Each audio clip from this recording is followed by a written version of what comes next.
Okay, good afternoon, everyone. I'm calling the regular monthly meeting of the Parks and Recreation Commission to order for Wednesday, July 24th, 2013.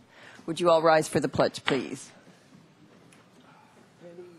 I pledge allegiance to the flag of the United States of America and to the republic for which it stands, one nation, under God, indivisible, with liberty and justice for all. Okay, thank you all. Ms. McGill, would you call roll, please? Alley. Here. K-Spear. Here. Ferrara. Here. Longstreet. Here. Wiscombe. Here. Intern Yee. Here. Great. Thank you, Ms. McGill. Ms. Rapp, are there any changes to the agenda? Just one, Chair Wiscombe. We would recommend that you take the Youth Council report just prior to item number 4, which is also a Youth Council item. Okay, great. Thank you. Okay, and we have no written communications, correct, Ms. Rapp? Yeah. Okay. Do we have anyone here that is speaking during public comment for an item that's not on the agenda? Okay, seeing that there's no one, we'll close public comment, and we'll move on to Commissioner Committee assignment reports. And let's just go down the row. Mr. Ferraro, I'll start with you, please. Thank you. Yes, our Creeks Advisory Committee, the actual meeting was canceled the last time, but we did have a site visit to the Caltrans channels where we were shown what's taking place, everything that's been done so far as the patch. This is really a fascinating project that they have going there. So that's what took place, and I'm very happy with the process and progress of the channel. Great. Thank you very much. Ms. Longstreet? Well, this month I attended the Neighborhood Advisory Council meeting where they discussed the RDA list of unfunded projects, and they've also recently endorsed the East Side study, or East Side Transportation plan. And I also joined in for Mr. Trinacosti, the Urban Forest Technical Advisory Committee. So I'm getting up to speed on all of the work they have accomplished thus far. Thank you very much. Ms. Alley? I was unable to attend the Neighborhood Advisory Council, so I defer to Ms. Longstreet on her notes. Okay, Mr. K-Spear. Arts and Crafts, I had a conflict, did not attend their meeting. I did, though, spend some time in the last couple of weeks in Alice Keck Park. And speaking to the members of the public and my fellow commissioners, stop by and take a peek. Great things are happening there. It's just, you know, for a long time it was kind of like not happening. And it just looks wonderful. And I was speaking to Luis and Robert, who are workers there, and they would love it if any member of the public would like to participate in helping maintain that garden. On Mondays between 8 and 12, Robert is there and can help people, supervise people, and hand out small projects. If you have half an hour, it all would be very, very helpful. That's my report. Great, thank you. Yeah, the frontage landscape looks fantastic. And I think Grant Castleberg had something to do with that, right, Ms. Rapp? Yeah. Yes, Grant Castleberg has been working with Santos Escobar on redesigning some of the areas of the park, and then the funding for that project came from Allison Jordan and the, I want to say Water Resources. Water Resources. Not, Water Conservation Program, thank you. So it's a great partnership for us. Great. Thank you very much for filling us in on that.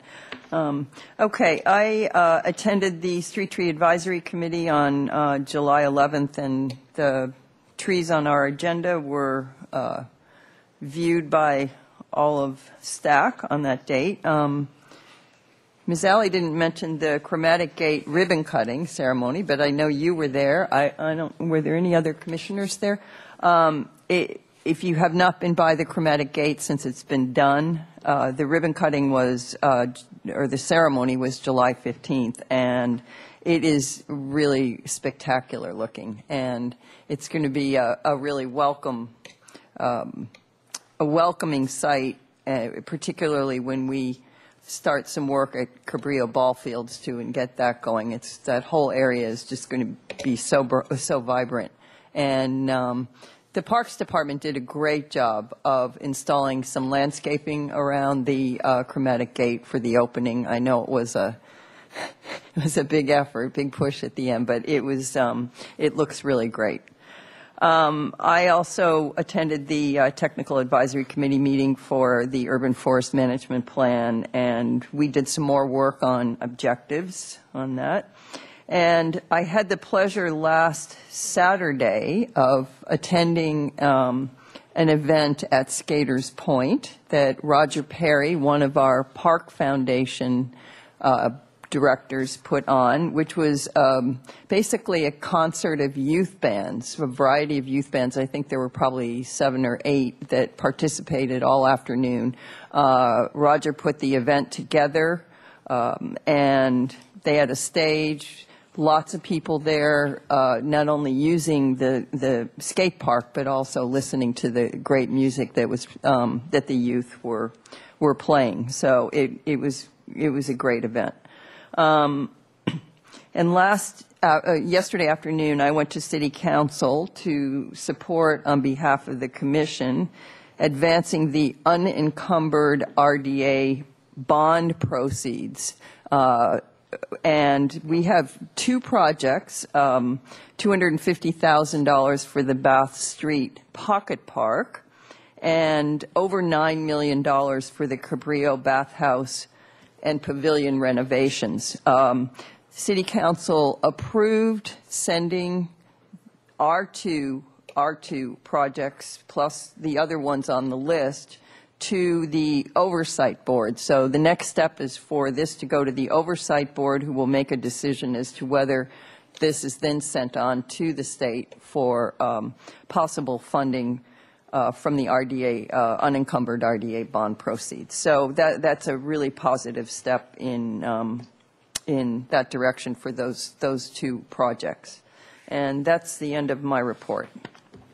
So we'll move on. Follow-up question? Yes, Mr. Casey. If members of the public or commissioners would like to support these 2 projects for the RDA monies, who would they contact? Park Foundation would be a good one, right, Ms. Rapp? Yeah.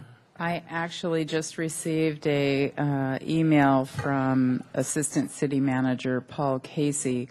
The Oversight Board meeting is actually next week. I thought it was going to be later. Next week, July 31st at 9 a.m. Down in the waterfront near their offices. There is a classroom building. So if people would like more information on the location and the agenda, they can contact Parks and Recreation. We'll be happy to provide it. But that will be a critical meeting for us to communicate the community's interest and priority for those 2 projects. Great. And then if someone wanted to make a contribution to either one of these projects, it should probably go through Park Foundation with a letter explaining where you would like the money to go. And you can go to Park Foundation's website. It's PARC Foundation. And if you Google them, you'll find their website. I'm trying to remember is it parksb.org? That's correct. Yeah, okay, PARCSB.org. Okay, thank you for asking, Mr. Casebeer. Okay, Commission and Staff Communications, we don't have anything there. Okay, we'll move on to the consent calendar. Item number 1 is summary of council actions. That's in your packet. Does anyone have any questions or comments on that? Okay. Agenda item number 2 then on the consent calendar is approval of the minutes for Wednesday, June 26, 2013. Ms. Longstreet? I move approval of the consent calendar. Second. Okay. Any discussion? All in favor? Aye. Okay, that carries unanimously. Thank you. Okay, so now we're moving on to Street Tree Advisory Committee items, and we're on to item 3A1, which is 3703 Coral Street. Mr. Downey, welcome. Chair Wiscombe and Commissioners, 3703 Coral Street, the applicant is requesting to remove 6 setback Mexican fan palm trees.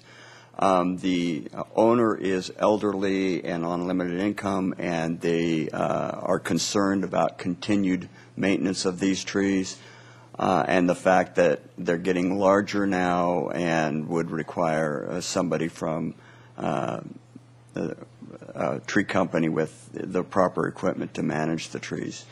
The Street Tree Advisory Committee reviewed the site. They determined that the trees do add to the neighborhood, and the recommendation is to deny. Thank you, Mr. Downey. No public comment on this item. Okay, we'll move it on to the commission for discussion. Anyone have anything? A motion? I'll make a motion. I did go and check out Coral Street, and I would endorse staff's recommendation to deny the request to remove these trees at 3703 Coral Street. Okay, do we have a second? I'll second that. Okay, any further discussion? All in favor? Aye. Any opposed? Okay, that carries unanimously. Thank you. On to item 3A2, which is 2312 Wellington Avenue. Mr. Downey? Chair Wiscombe and Commissioners, 2312 Wellington Avenue has a jacaranda tree in the front yard there. The fairly new owners are concerned about how big the tree is getting. They would like to redo some landscaping underneath the tree, and they're concerned about the success of landscaping. And they're also concerned that the tree will get larger, and it's currently in the wires that provide power to the house. Street Tree Advisory Committee reviewed the site and determined that the tree, again, adds a value to the neighborhood. And the recommendation is to deny the removal. Okay, thank you. Any public comment on this item? Okay. I'll open it up to the commission then for discussion. Anyone have any questions, comments? Okay. Do I hear a motion? I move we concur with the Street Tree Committee recommendation to deny removal at 2312 Wellington Avenue. Second. Okay, we have a motion second. Any further discussion? All in favor? Aye. Aye. Okay, that carries unanimously. Thank you.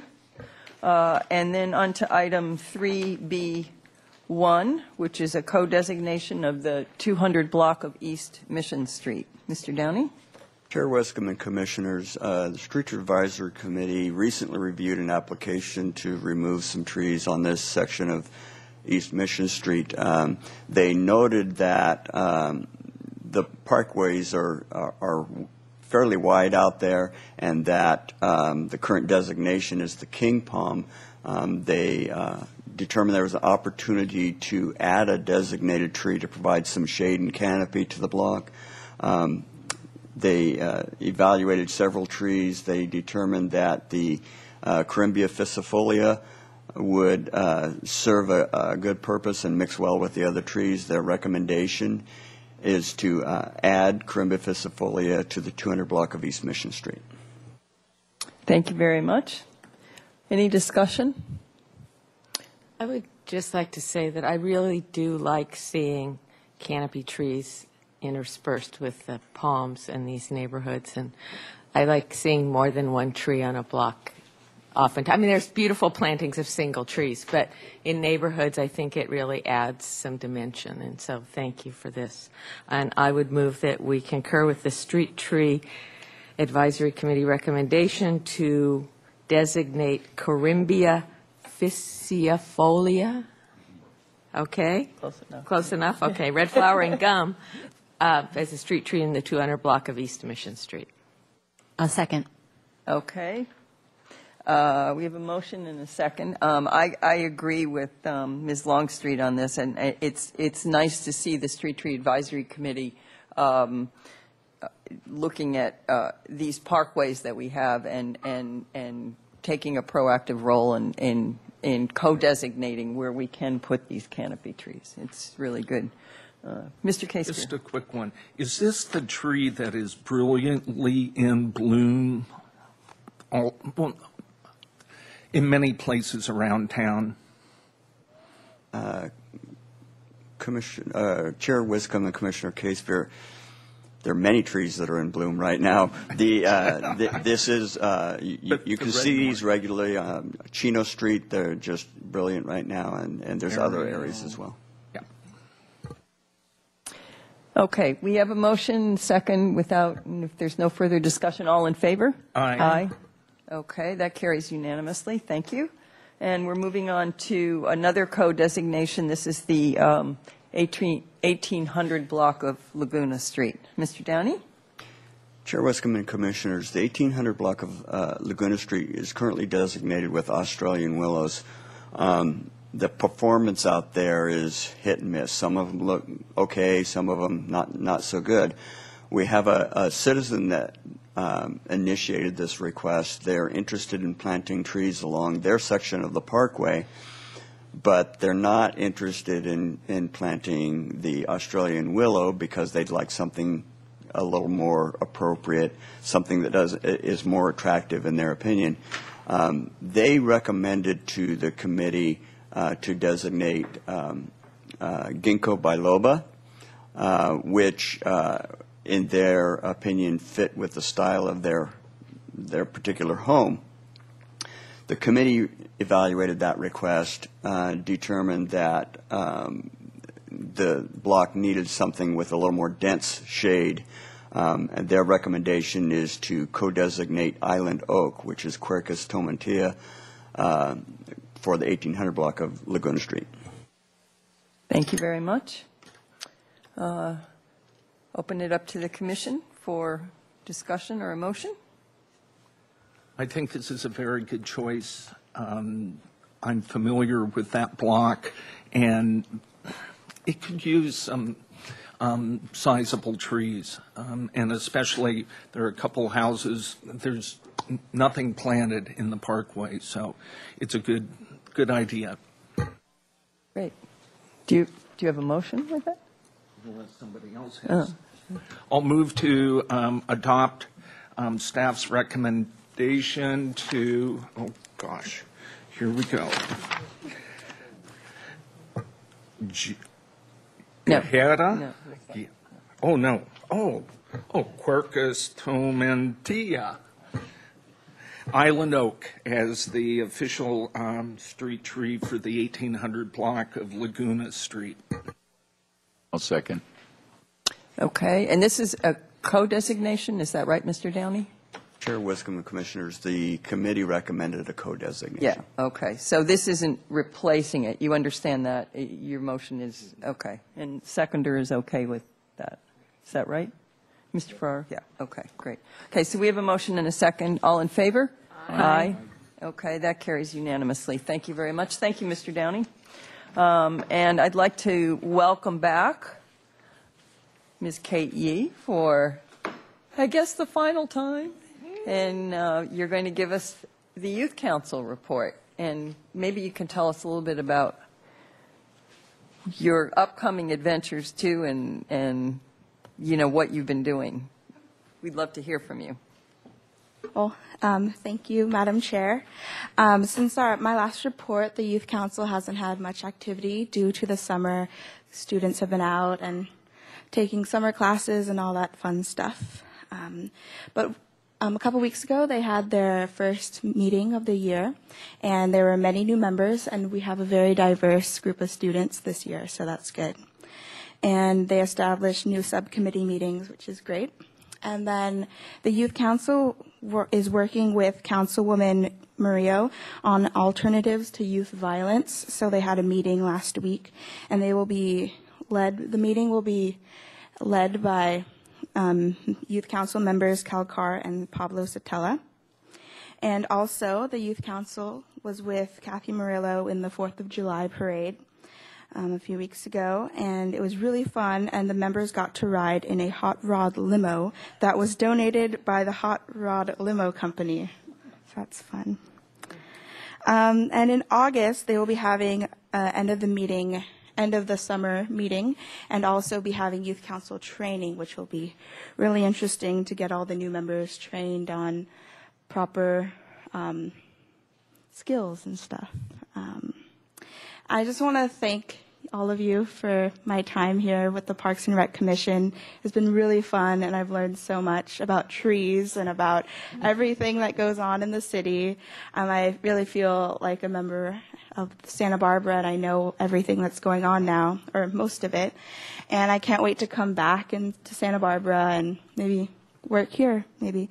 And I know that the next Youth Council member to replace me will do great, and I hope that they can have as much fun as I did. So I want to say thank you, and I will be going off to Northern Arizona University next month. I have marching band camp on August 24th, and then first day of classes on the 26th. And I have a class signed up for youth mentoring, and so I'll be mentoring some elementary school students and getting college credit for it next month. So I'm excited for that, and I want to thank all of you. Great. Thank you very much. Wish you all the success, and the Commission thanks you for being a part of our group for the year, and we'll look forward to having you back and with open arms when you're done with school. So thank you very much.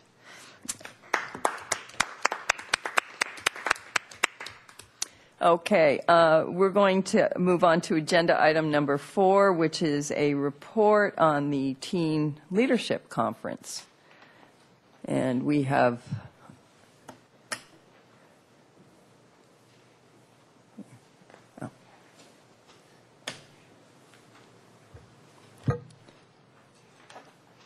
welcome, Ms. Gill, Ms. Kelkar. Nice to see you both. Introduce yourselves, please, when you, yeah. Hello, Council Chairwoman Wiscombe and the board members. My name is Isha Kalkar.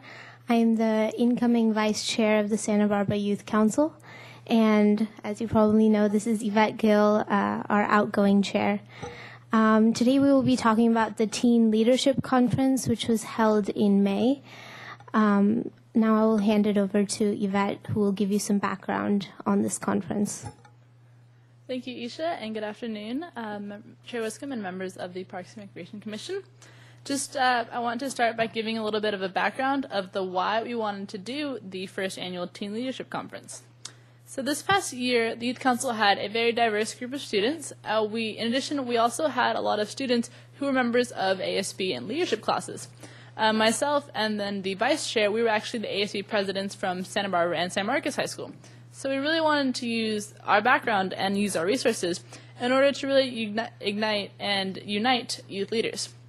Last year, we actually attended a Yak Attack, which was a big leadership conference out in Santa Clara. And that united members of the community, teens from all over the kind of Santa Clara, San Francisco, that whole area, and that really brought them together for a day to do different workshops. So we wanted to use our ideas that we learned from the conference, the Yak Attack, and bring kind of our own ideas to create this first annual leadership conference. And so the format that we decided to go with was we wanted to start off with an icebreaker activity, and we definitely mixed the different groups and the different coalitions and students that came. In addition, we also mixed the city officials that we invited. We also invited members from the Santa Barbara School Board. We invited Superintendent Dr. Cash and Assistant Superintendent Dr. Bendrati, because we just feel that so many teens attend public schools and private schools here in Santa Barbara that we thought what better way than to ignite the schools and the city and bring them together, since they work together many times. So we started with the icebreaker. Following that, we had dinner. So we invited our city officials and teens to come together and just talk and really have an open line of communication, because we think it's really important to be able to have teens talk to their adults about what's going on in the community. In addition, we had adult advisors that came from the different coalitions also sit at the table to talk with teens and city officials. Following that, adults were allowed to leave at the time. However, if they wanted to stay, they could as well. And teens broke off into group sessions to talk about hot topics that we gathered based on our past speak-outs that we had, and based on just talking with teens, we came up with 5 topics that we thought would really be able to engage youth to kind of see what we can come up with and solutions to the city. The 5 topics we discussed were youth violence, bullying, alcohol and tobacco prevention, graffiti, and teen programming. So I wanted to start off by talking about the first few subjects, and then I will hand it over to Isha, who will talk about the following and the conclusion. So starting with youth violence, so the problem that we addressed was that violence committed by or against teens in the community. And some solutions we came up with, what we felt that teens, they were constantly faced with stress, both in school and in the community. So one of the solutions we thought was to have an open line of communication so teens can come together to talk about kind of what's going on and how we can really address it, and to figure out alternatives to the violence. Some of the suggestions just said you can see based on the attachment was to have more teen programming and after-school activities to keep teens on a safer environment instead of getting themselves into some situations that maybe are not the best. Also, having more safe environments such as the teen center and help centers, in addition to having more advertisements both in schools and in the coalitions, because we feel that if we need to use the schools and the different youth agencies as a tool to help students stay away from the harmful situations instead of putting them into situations that could be at school, at the coalition. So trying to use that as a tool rather than something that teens will go and do violence. Also, just another group bonding activities, and to invite speakers to make presentations about the effects of youth violence, just because that sometimes teens or people that are older might have experienced some situations that they want to come and talk to youth more about because they've been in their shoes. The next topic that we addressed was bullying. Now, we feel that teens are being bullied at school, at home, in the community, and also cyberbullying. And this was actually a really emotional topic for many students. The Youth Council, we actually held a public speaking training, and one of the topics we also addressed was bullying, and we got a lot of really strong feedback from youth. So this was a very emotional topic. Some ideas that we came up with to kind of help create better situations were create a Bullying Awareness Day, to have more education on bullying via development of production of videos, and also trying to use social media as a tool instead of a place that can create harm to students via cyberbullying. And more ideas were education and awareness to teachers, mentors, and advisors to help them deal with if there's a situation that they'll have the right strategies to help the students who are faced with those bullying. Also to create and coordinate a help center or help telephone line, and to have harsher consequences and strict enforcement to bullying.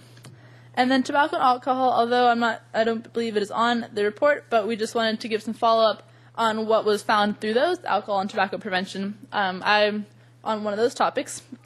Some solutions we came up with was to find a way to provide more positive images of the alternatives of tobacco and alcohol, because a lot of times alcohol and tobacco is viewed as kind of a cool thing for teens to do and something that would be fun, but rather creating healthy alternatives and have those alternatives be seen as the cool thing to do, not just tobacco and alcohol, because that is not cool for people underage.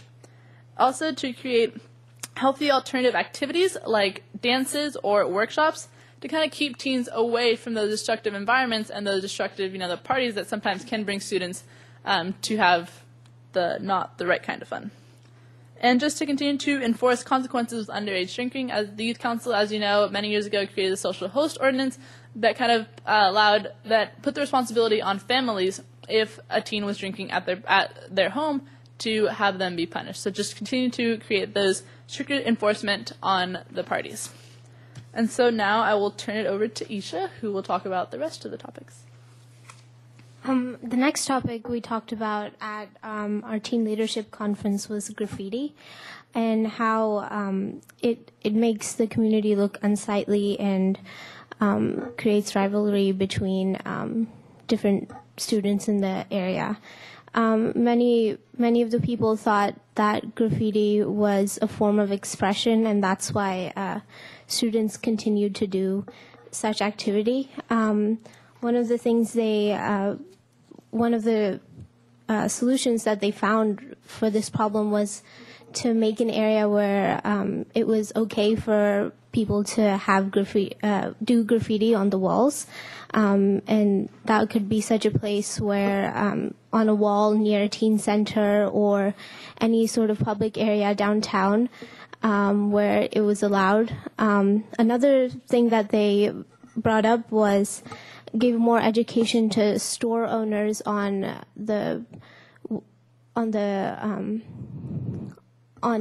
what is allowed for students to be purchased. There's a law that doesn't allow under 18-year-olds to purchase spray paint. So that would prevent many teens from buying spray paint. Also, another thing would be to have more education for teens to realize that graffiti is illegal and is not allowed.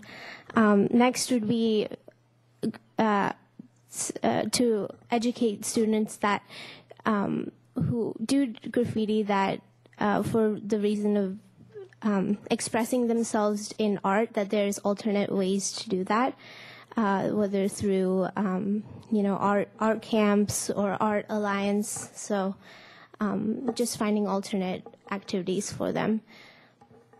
Youth Council has definitely looked into making that wall where graffiti could be allowed. That's one of our plans for the next year. The next topic we talked about at our teen leadership conference was teen programming. And one of the things that came up was that there isn't enough teen programming in Santa Barbara. And we aren't too sure whether it's because there isn't actually enough teen programming or whether kids don't actually know that there is teen programming. And so one of the things that they thought up was to go into the schools and promote that there is teen programming so that teens who are willing to go into such activities are more open to it and know that it is going on. And through that, using to outreach, we would use the teen Twitter and Facebook social medias, and also just more outreach in the schools, because that is where we are most of the day, and that is where we get most of our information. Some of the things that we also thought of was organizing a teen fair, where many of the teen programming in Santa Barbara could come and set up tables, and teens could be introduced to new facilities and internships and more opportunities. So that would be another thing. This teen conference was, I thought, a great success. We had over 100 youth come to this conference. We weren't expecting that many people, but it was great to see how leaders in our community could come together and just talk about different issues, and hopefully they were able to take away a great deal from this conference, so that they could take it back to their schools and kind of spread it all around Santa Barbara. We definitely thought that it was a great networking opportunity as well, especially for the city officials that came. Teens don't usually get to talk with them, and this was a great chance because they were sitting right at their table. And from this we also gained a lot of youth council applicants. Many were aware of the different boards and commissions in Santa Barbara. Yvette, is there anything you'd like to add? No, I just like to say, just going forward, we hope that this will hopefully continue, and we really want to expand this. And it was a really good success considering kind of all the different factors that we're taking in, because it was towards the end of the year. But I mean, it was a really great event, and we just thank those for coming and participating, and we really appreciate it. Yes, we definitely hope to make this an annual event, and hopefully expanding it as the years come. We hope to make it as big as the one we went to Santa Clara, which was very large. Great. Thank you for both for the great report. That's really covers a lot of material. Do we have any public comment on this? No. Okay, so I'll open it up to the commission. Mr. Casebeer? Yes. Ms. Gill, I'd just like to commend you for your dedication to this youth council in the previous years, just not this year. And along with Ms. Yee, I wish you the best of luck in your college experience. Where are you going to school next year? I will be attending the University of San Diego. Wonderful. Congratulations. And I wish Isha the best of luck in this coming year. Thank you. Thank you. Chair Wiscombe? Yes. Would you have any questions for us that you would like to ask? Yeah, Ms. Longstreet. I would just like to say I'm really interested in the teen programming aspect of it. Many teens that are joiners, so to speak, are covered at high school. I mean, this is the stuff we've found over the years. And it seems to me one of the areas that is really lacking for teens these days due to the economics across the country are jobs. I mean, many kids, they're ready to go out and do something and earn some money. And I think that would be an interesting thing to be able to explore is, I know we've tried through Parks and Recreation, we have some paid internships for young people. But I think that's really lacking, and I think it takes the entire community to buy into that. Not every young person wants to play soccer or be in a band or to do whatever. And so that always seems to me a place we're lacking in our community is the ability to have a job when you're 16 or so and you're ready to have a little pocket money. Chair Wiscombe and Commissioner Longstreet, if she wouldn't mind if I put her on the spot, I attended a Santa Barbara Teen Coalition meeting they hosted for the Southern California Teen Coalition, and I know that they have a teen jobs mart coming up, and I think it's this next week. Am I?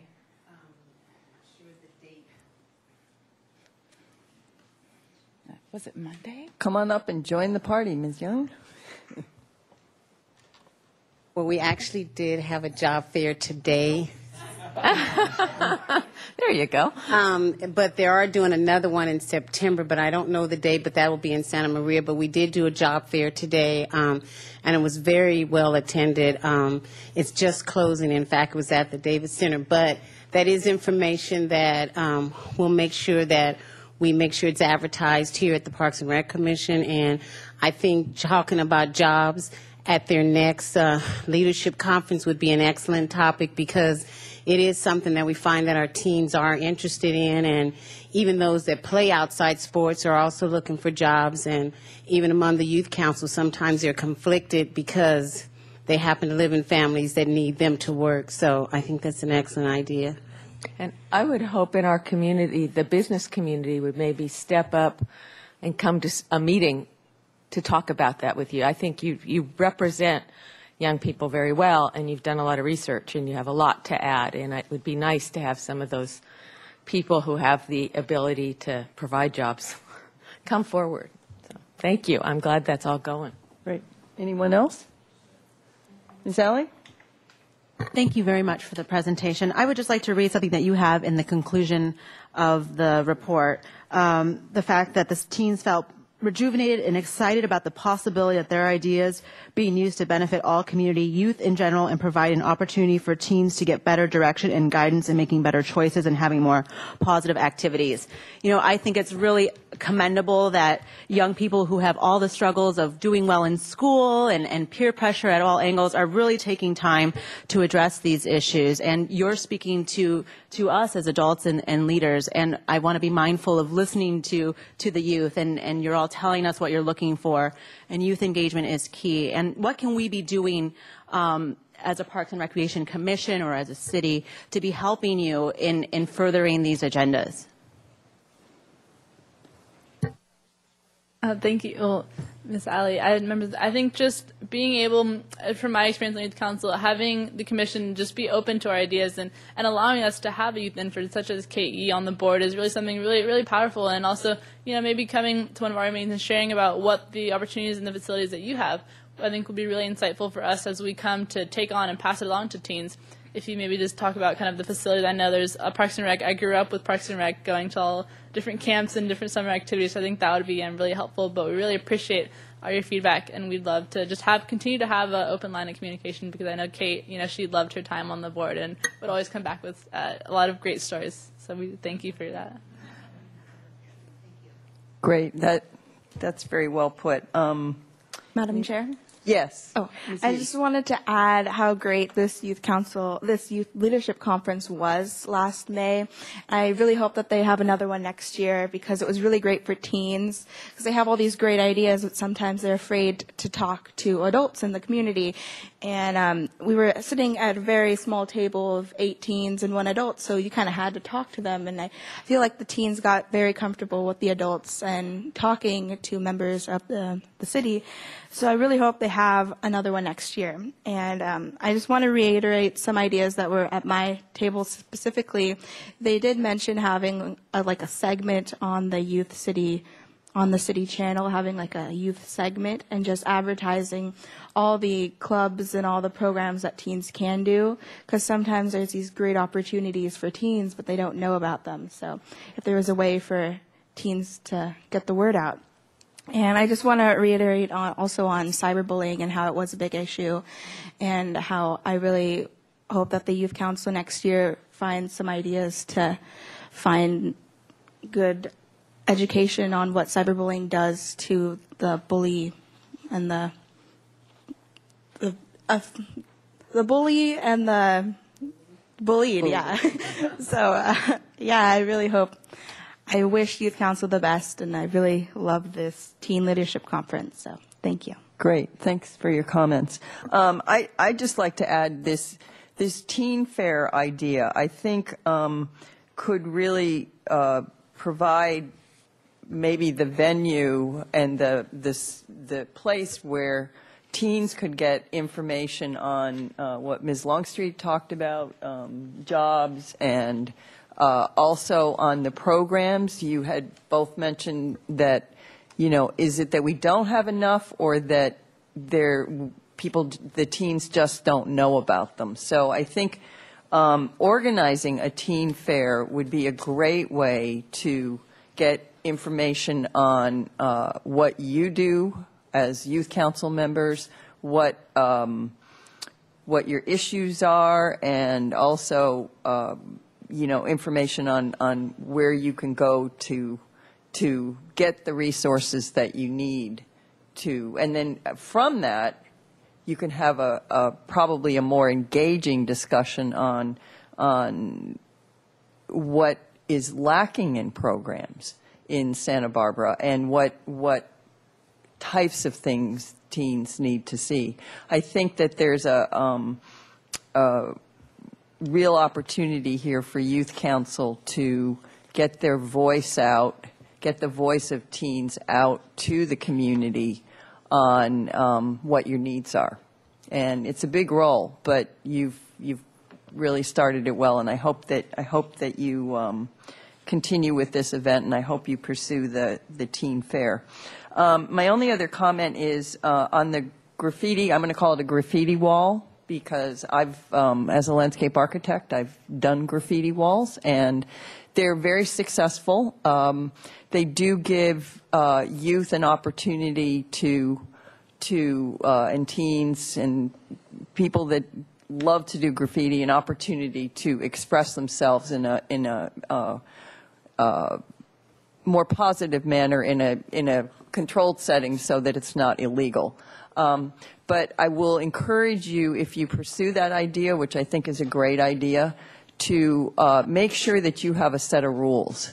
So people know that they can't put up obscenities and things like that, because those are the kinds of things that really shut down a really positive idea. So, you want to have a good set of rules that, this is your spot where you can do your artwork, but we don't allow this or this or this. And, obviously one of them is obscenities, because that upsets a lot of people.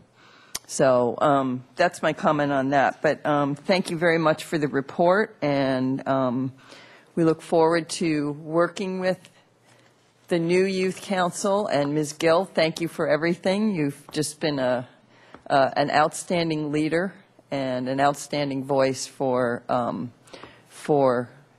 teens in our community. So thank you for your service, and you're on to bigger and better things.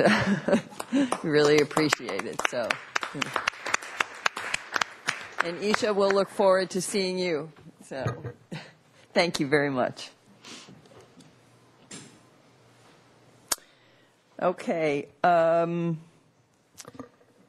We have in our packet agenda item number 5, which is the annual advisory committee reports. Those normally are here for information. Does anyone have any questions on any of the advisory reports that are in our packet that you'd like to bring up? Okay. Since no one does, we're going to move on to agenda item number 6, which is the skate park status report. So we'll have a presentation first. We have a number of speakers here. And so we'll have the report. We'll open it up to the commission for any questions, and then we'll open it up for public comment, and then it'll come back to the commission for any discussion. Thank you. Ms. Rapp.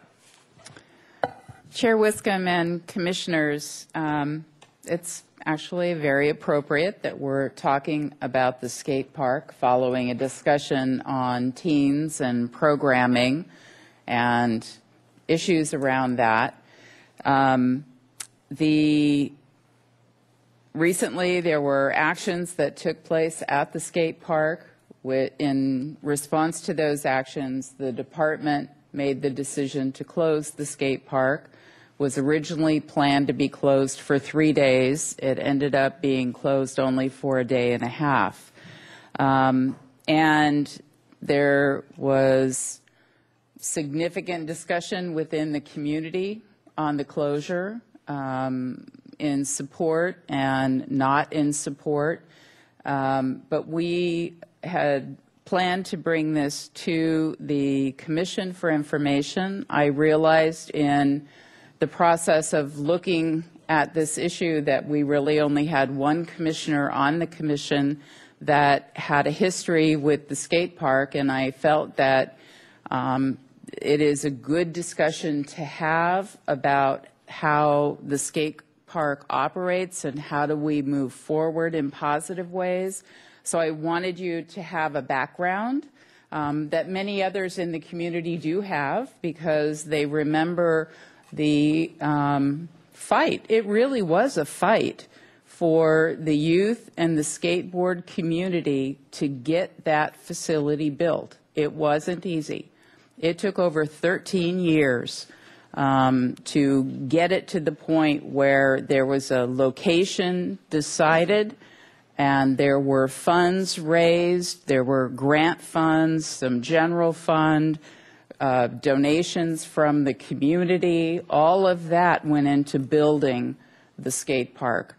So I'll be opening up with some information, and then I've asked Rich Hanna to talk about the programming end and also a little bit of history with the Skaters Park Advisory Committee.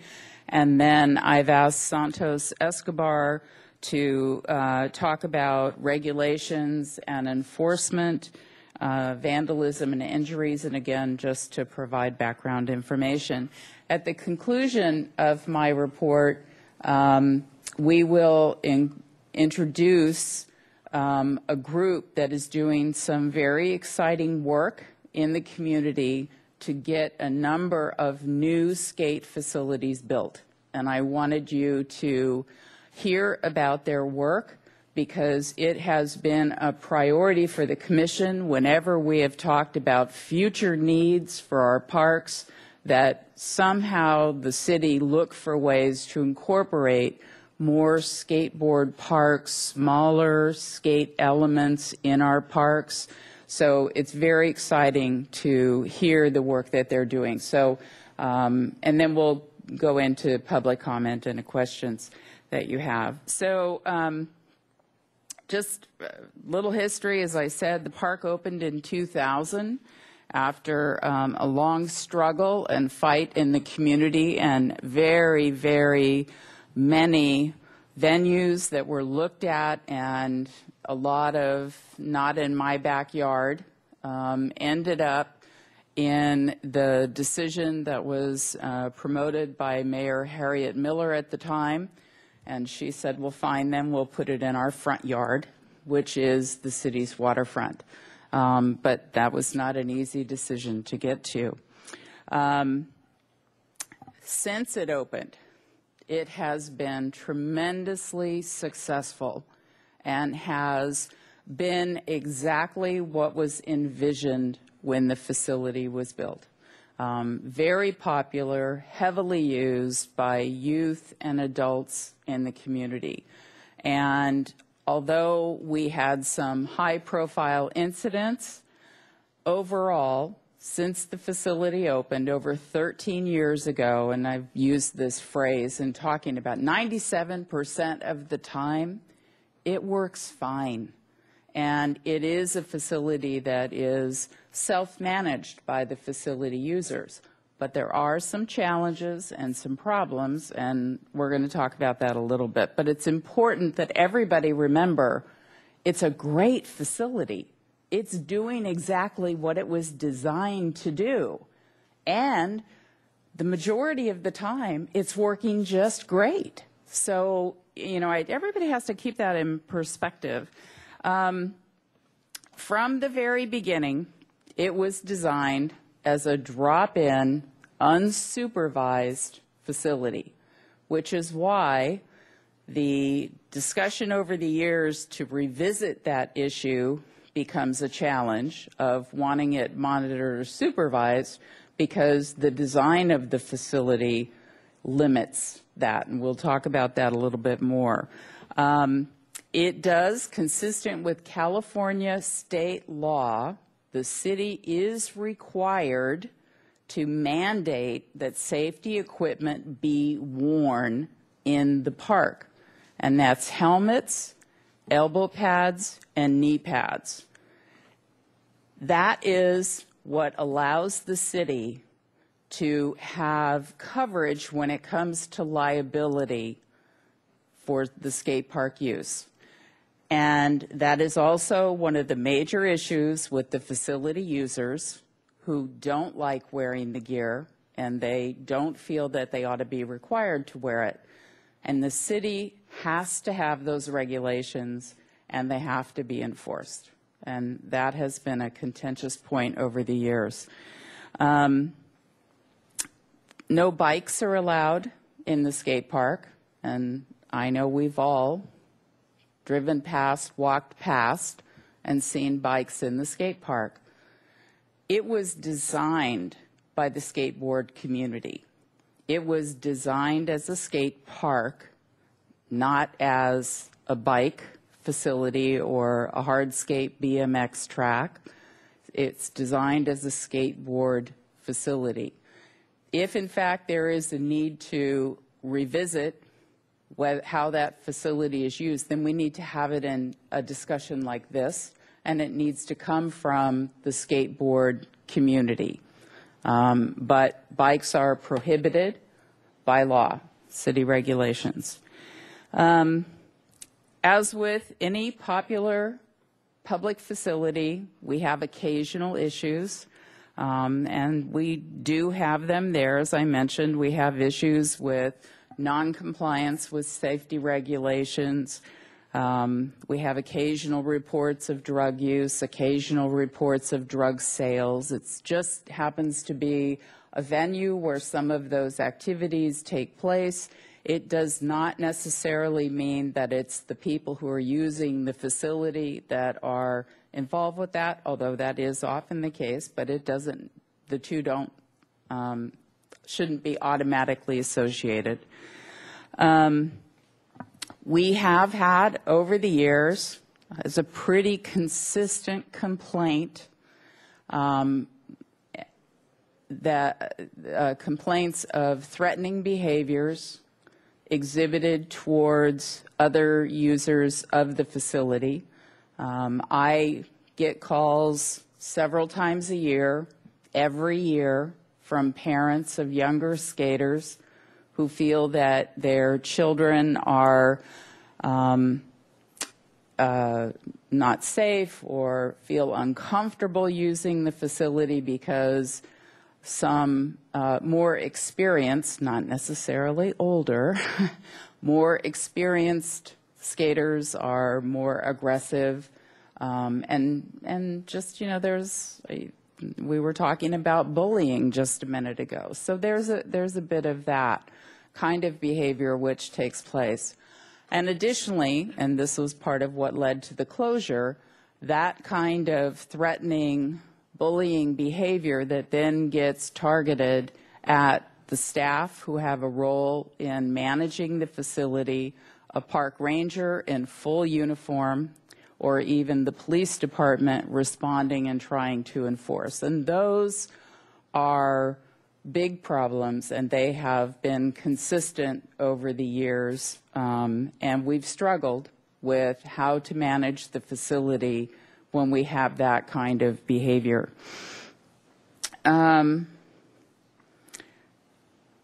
Since the park opened, and I mean the day of the grand opening, there was an immediate beginning of a discussion from the community that felt that it should be a supervised facility immediately. I remember having the discussion at the grand opening with a lot of people who were there. And that's a challenge. First off, it was never designed to be a supervised facility, which you would need to have a controlled entrance and exit. The low walls of the facility allow people who don't want to be challenged or caught doing whatever to jump over the wall and take off on their skateboard. It requires at least 3 staff positioned throughout the facility to be able to monitor or supervise it, and that becomes a challenge. But the facility was designed to be a drop-in facility, but there is always that expectation from people who feel that it should be a supervised facility to provide a safer experience, or to have everybody make sure that they're wearing the appropriate equipment so that the younger kids who are more willing to wear the safety gear have a good role model, and they can see the skaters using the gear.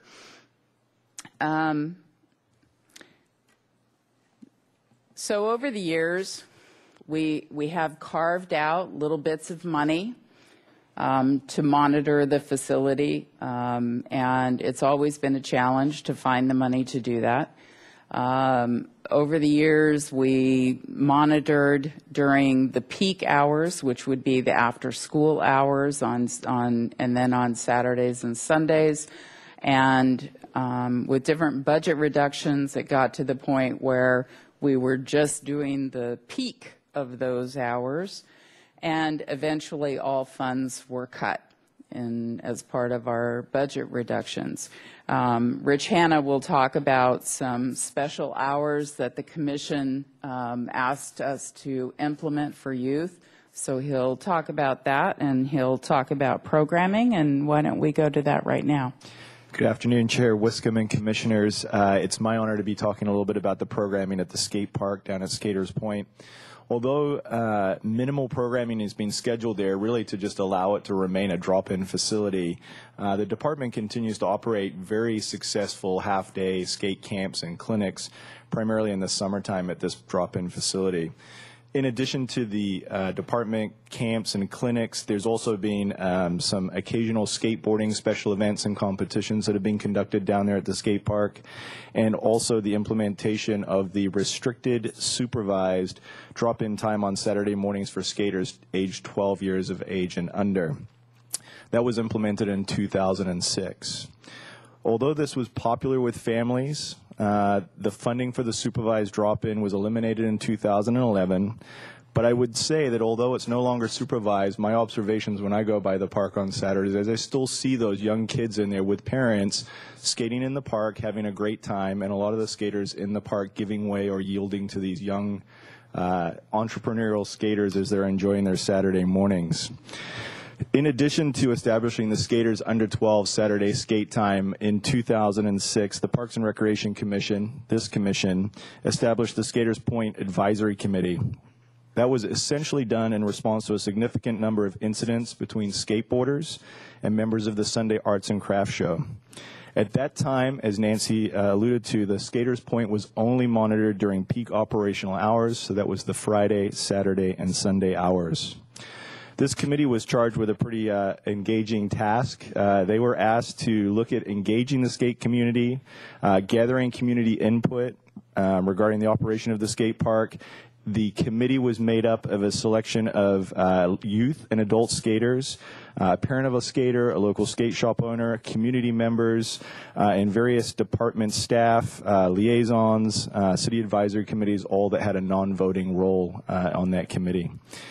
Although all the meetings were publicly notified at the skate park and another number of other venues, ultimately there was very little participation, if any participation at all, at these meetings.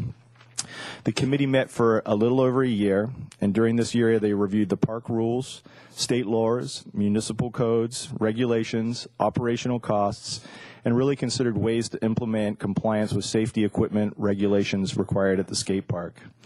The committee successfully changed the hours of the youth skate time to allow a better transition between the youth and the adult skate hours, but really struggled with how you could securely and require all of the safety regulations that we've referred to already during this presentation.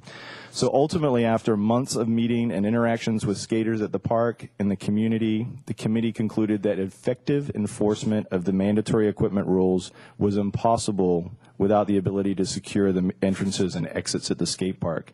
And the committee was disbanded after a year. And at this time, I'd like to turn it over to Santos Escobar, Parks Manager, to talk about his proposal. Good afternoon, Chair Wiscombe, Commissioners.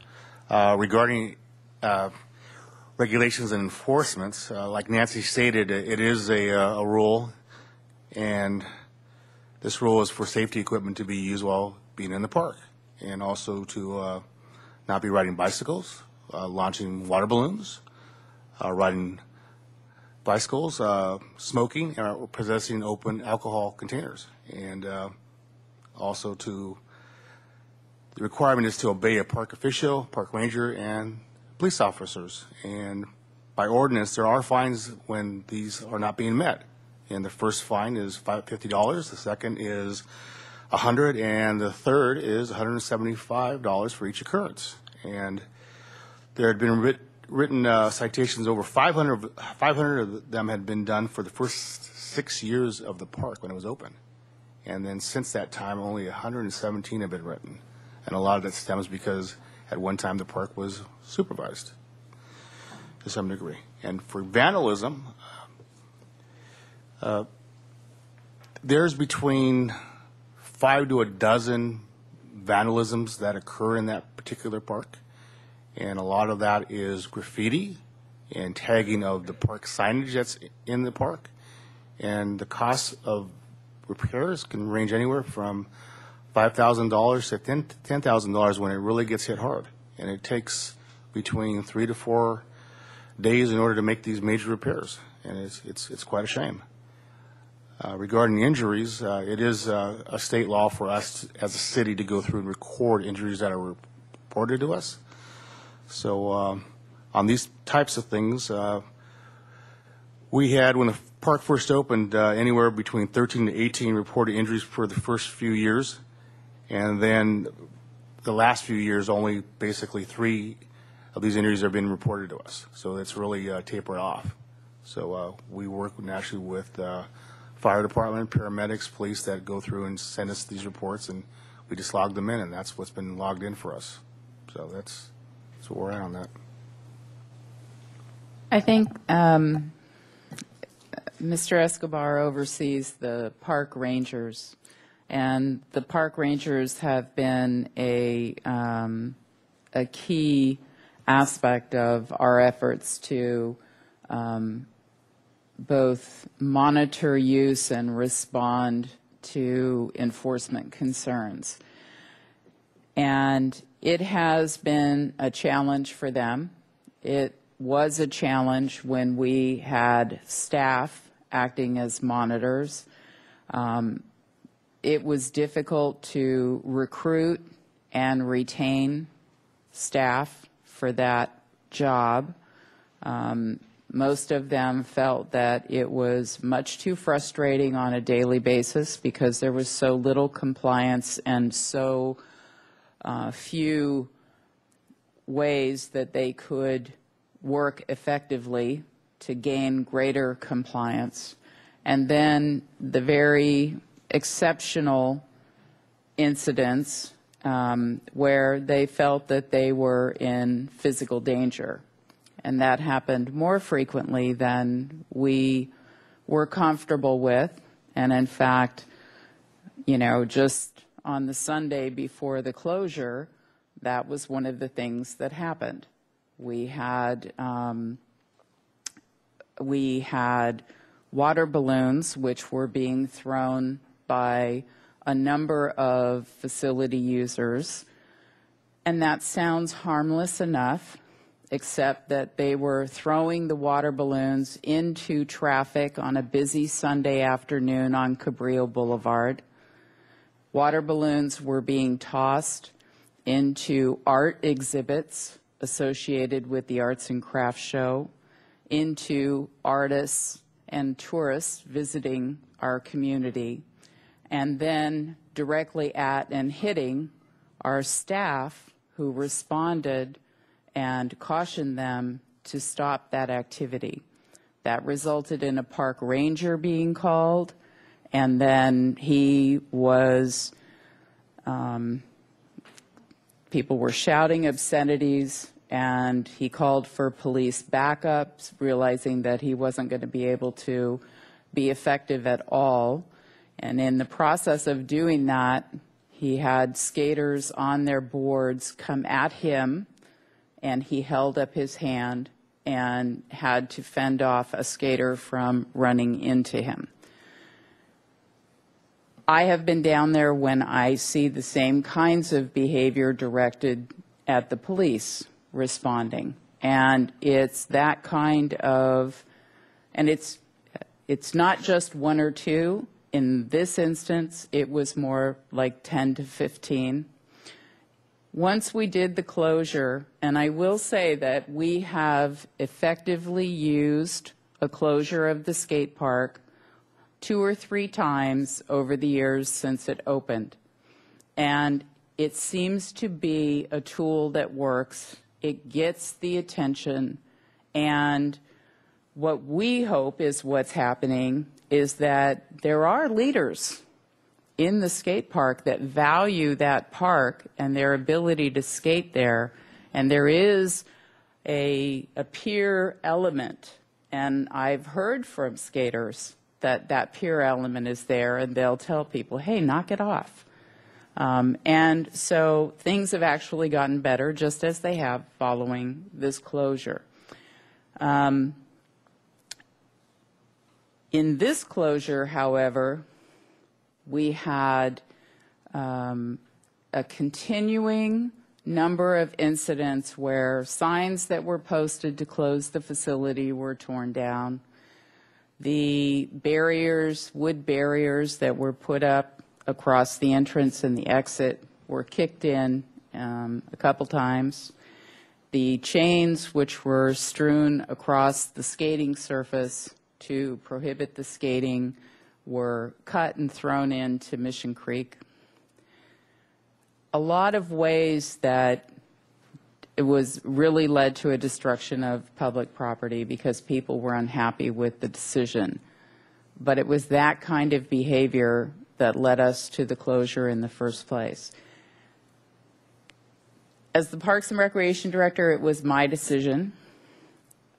It wasn't an easy decision. It's still not an easy decision, because making a decision to close a public park, a public facility, restricting access for all based on the actions of a few is very uncomfortable, and obviously would not be our first choice of action. But frankly, our frustration over the years, our inability to really manage the facility so that we're dealing with those issues, and I want you to just imagine, you can see who the individuals are that are causing the problem, and as soon as someone reaches for their phone to make the phone call to PD or the park rangers, then they're watching, and then as soon as somebody arrives, they're jumping on the wall and taking off.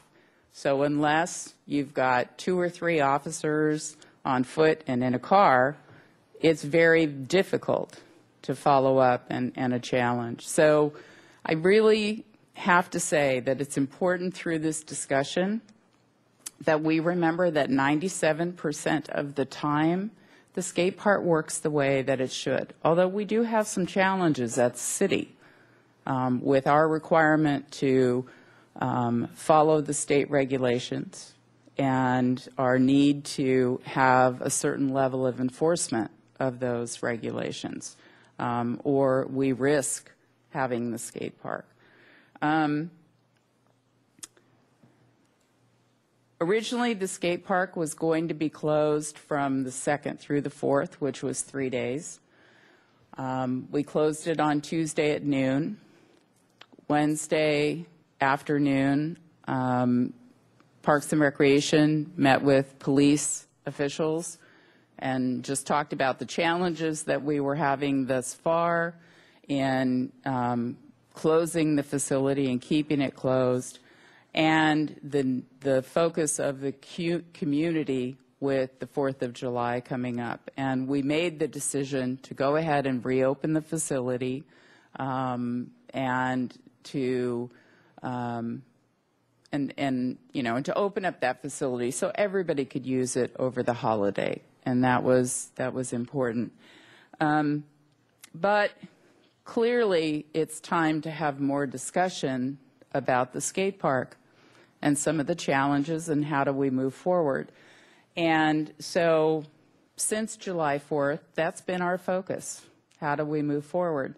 And I really appreciate that we had some stakeholders from the skateboarding community, some that I know that were involved from the very beginning of fighting for this facility to be built, and others that are involved in a current movement to build more skate parks. But people contacted me and they wanted to talk about what happened, and they wanted to talk about how to turn things around and how to move forward. So several of them are here to talk tonight, so we're really pleased to have them come and share their perspective with you. And also, one of the things that we have talked about as a group is how to reach out to the users of the skate park and initiate that conversation about, leadership from the skateboard community and the many of the people of the skateboard community and the people who met with us were very concerned about the negative portrayal of skateboarders in the media as a result of all of this. And so the desire to address that and turn it around, because it's important for the sport and for the success of efforts to get more facilities constructed, which we have all agreed is an important direction to go. So they are planning, and we will be working with them. They're planning an event at the skate park on August 14th. It's a Wednesday at 6 p.m. We'll be doing a lot of promotion with them, encouraging people who are involved in or supportive of the skateboard community to come and talk and to come and listen in our case. So we're very much looking forward to that and working with them.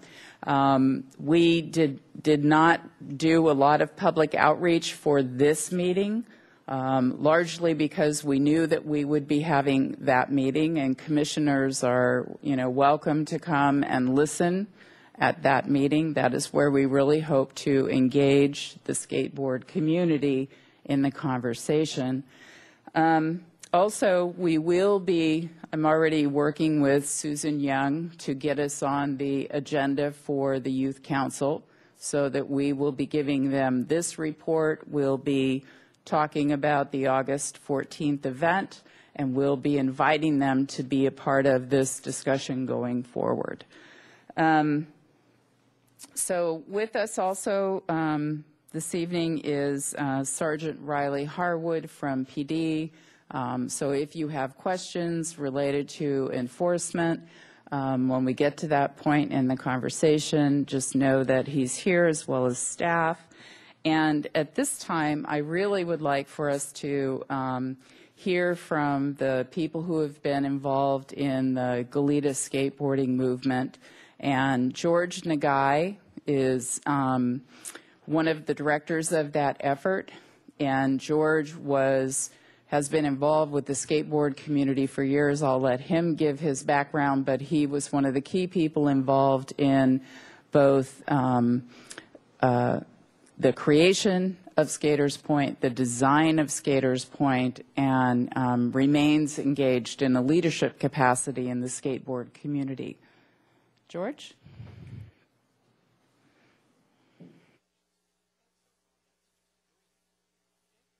Hi, everybody. Welcome. Hi. My name is George Nagai, and I'm a Santa Barbara native. I've been a skateboarder for close to 30 years and ex-professional skateboarder, and I also have vast experience working in the skateboard industry.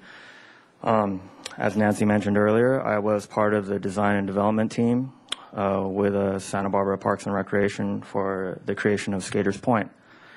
I'm also the co-president of Goleta Skateboarding Movement. I have a little bit of information for you if I could somehow get it over to you. Thank you. Oh, thanks. Goleta Skateboarding Movement, or Go Skate Move for short. We are a non-profit organization, and we are fiscally sponsored by the Goleta Valley Community Center. Our basic mission is we seek to enhance the skateboarding heritage of the Goleta Valley and Santa Barbara areas by providing recreational opportunities for our community and its youth. In a nutshell, we're basically advocates for skate parks, skateboard culture, and skateboard education. We currently have projects in the works with Isla Vista Recreation and Parks District, City of Goleta for their upcoming Kellogg Old Town Park, as well as the Goleta Valley Community Center, where we plan to incorporate a skate facility there. With Go Skate Move members, we are users of Skaters Point, and we do see a certain environment there, and our objective is to maintain it as a healthy and vibrant recreational facility. So Goleta Skateboarding Movement, our role basically is we are working with Santa Barbara Parks and Recreation staff to hear the comments and concerns regarding the park operation. As well, we are also reaching out to skateboarders. We are skateboarders ourselves, but many of them that we speak to, they are younger, often unheard voices, and we speak with them often about their skate park and the skate scene in general in Santa Barbara and Goleta. Go Skate Move's goal is to work with both parties to build a stronger tie between the two of them through continual communication, education, and programming. As Nancy mentioned earlier, we do have an event coming up on August 14th. Tentatively, we're calling it Speak Up for Skateboarding. And it's more or less an informal talk or perhaps like a town hall meeting at the skate park. It's really geared towards the youth, so keeping it informal, probably incorporating either a pizza or barbecue of some sort, just to engage the kids, let the skaters talk, and basically encourage the pride and community sense of the park. And also the idea that it is a good thing to have self-policing so that the issues of monitoring are kept to a minimum. We're basically there to celebrate, as Nancy mentioned earlier, the 97% of the time that it's good, and try to focus on that and keep it, well, try to build it to 100 if possible. With Go Skate Move, we'll be rewarding the kids who speak up, because oftentimes, most kids don't like to speak, especially in public, but we'll be rewarding them with prizes that we get donated from the local industry. And also it's important that we do have city staff present, because we, as well as speakers, we also need listeners. So over time, Go Skate Move's goal is to develop more skate parks and recreational programming to encourage active and healthy lifestyle for youth, and for also to have them contribute to a successful community. Thank you. Thank you very much for that. We appreciate that. Your comments. I think. Questions? Yeah, I'm going to open it up to the commission for questions only, and then we'll go to public comment. So, I have just kind of I hope I can phrase this right. You're starting out with this town hall meeting. How can we best support you? Is it having more adults in power there to listen, or is it that you need to start and get the kids formed up more and we come in later? Sometimes we can be overwhelming. Understood, yes. Actually, you've already been helping, because we've been meeting with the staff twice now, and so it's been great communicating with them, speaking with them, and they're going to be helping us with certain supplies, maybe a PA system, and perhaps chairs, but we're not even sure if we need chairs yet. Basically, we're just trying to keep this informal, really engaging for the youth, and but yeah, it is key that we do have the Parks and Rec members there, because I think one of the main issues is that over time there's basically been a gap that's formed between the skate park facility users and those who are in charge of monitoring and being the authoritative figures there. And so outside of the 97% of the time, there are certain issues that arise.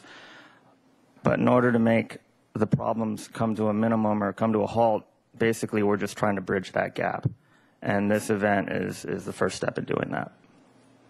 So we can go and be listeners. That's what you'd really like our role to be, is to be there as listeners to the youth. Yes. Yeah. Okay. Does anyone else have any questions? I actually have one for Sergeant Harwood, I think. Welcome. Thank you for being here. We appreciate it.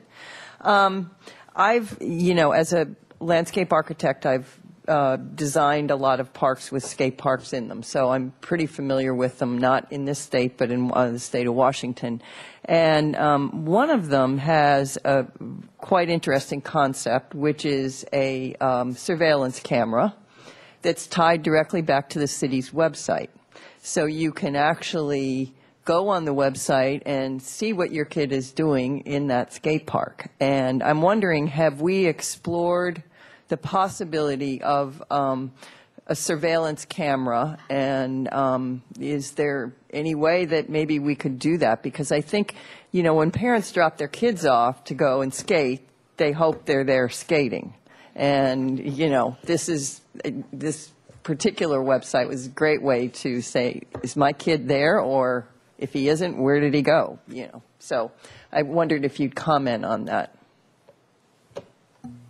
Yes, Chair Wiscombe and members of the Commission, thank you for inviting me this evening.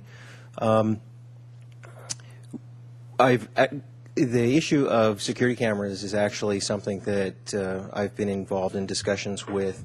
It's something that has been, cameras are in existence in a number of parks, so I know many folks in the Parks and Rec Department are familiar with their use.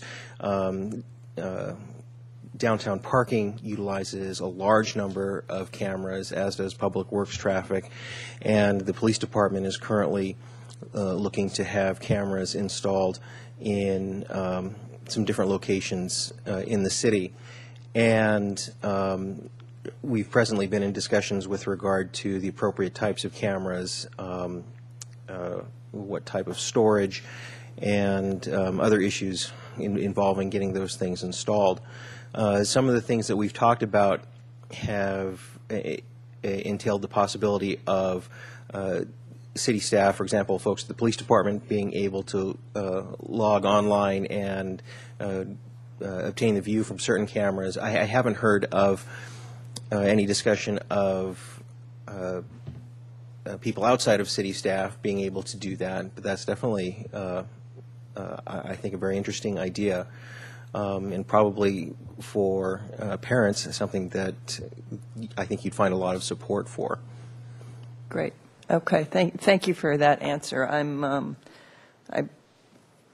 That's one thing that I think might be effective. And as Mr. Nagai said, you know, we're 90% of the time, let's try to get it closer to 100% of the time of being a positive experience of being there. So I appreciate that. Does anyone else, Mr. Farrar, you have a question? Yeah. I have a question of Sergeant Harwood. So far we've discussed what goes on at the skate park during the daytime. I've heard there's some pretty, a lot of stuff going on when the sun goes down at night. There's parties going on there. There's people drinking. The place is getting trashed. I heard that from staff, one of the park staff who takes care of the place. And so can you give us some feedback on what goes on at night in that skate park? I even hear there's people sleeping in there. So I'd like to hear a little bit about that. Yeah, yes, Commissioner. The types of issues that you've just described, I have not heard of those things being disproportionate at the skate park as opposed to other facilities. I worked on our department's tactical patrol force for a number of years and supervised it, and so I have a lot of experience dealing with street crimes and policing the homeless, and many issues with regard at night after closure times, issues like drinking, partying, illegal camping, take place at a number of park facilities, even across the street in Chase Palm Park and the playground there, Dwight Murphy Field, Plaza Del Mar Park. So I haven't heard of any of those issues occurring at the skate park and to any degree that's disproportionate to other parks facilities. But those things are things that the police department does enforce. But you go on there, but not disproportionately to other areas in the park. And to my knowledge, that's correct. Okay, thank you. Did you have a question, Ms. Alley? Yes. Thank you very much for the presentation thus far. You know, I think one thing that stands out for me is this is a well-loved park. It's loved, people use it. And when we're talking about 97% versus 3%, well, 100% of the time it's being used. And we need to, I think, really recognize that. And it is a park, a skate park. And I'm reluctant to talk about surveillance because I'm afraid it might set a precedent for other parks. And having sort of the freedom to move about our public city parks without being monitored in that way. Mr. Nagai, if you were sitting up here and you were a commissioner, you were city staff, what is your recommendation to move forward so that we can address the issues with those that are violating the rules and really support those that are genuinely and authentically appreciative of the park so that we can move forward and have more skate parks? Well, a couple things. One, I think Nancy already mentioned it, was the whole idea of punishing the entire community based on the behavior of a few. I'm strongly opposed to that myself. I feel that because that took place, the closure of the park, the reaction thereafter, well, it obviously stirred up a lot of attention, a lot of poor press, but I think it could have been avoided had the punishment not been directed at the entire community, but more those who actually, committed the crimes. On a grander scale, I think again it's just a matter of getting the skate park using community, and those in authority to kind of bridge the gap that's currently between them. I mean, right now there's so much opposition. I mean, as helpful and productive as the meetings with city parks and staff have been, I've already recognized that there is a little bit of friction between the two parties just sitting at the table, and so I'd like to try to bring that down as much as possible, and try to just build communication and an open relationship between the two parties, and that I think will help lower incidents like that happening in the future. Thank you. Appreciate that. Mr. Kaysberg? I have a question. George, you might stick around and weigh in on this, because I, too, don't want to punish the 97% of the people that are users, enjoy it. It's a great thing. But the few people that were the bad actors on this particular occasion, throwing water balloons, do we know who they are? And have they been pursued? Sergeant Harwood, any ideas there? Commissioner Kaysberg, yes, that investigation is still an active investigation, and so there's not much about that I can share publicly at this time. You may recall that after those incidents occurred, a number of photographs and were posted on Ed Hat and the news press, and video on KEYT's website of the perpetrators in action in the skate park. And so I subsequently put out a press release with their photographs and asking for the public's help in identifying those people. And we did get a very large response to that. So I really can't discuss where that's going, but it is still an active investigation. Just before I came here, I spoke with the detective assigned to that case, and they are still working it. It is one of a number of other cases that they're dealing with. So it's still happening. Okay, thank you.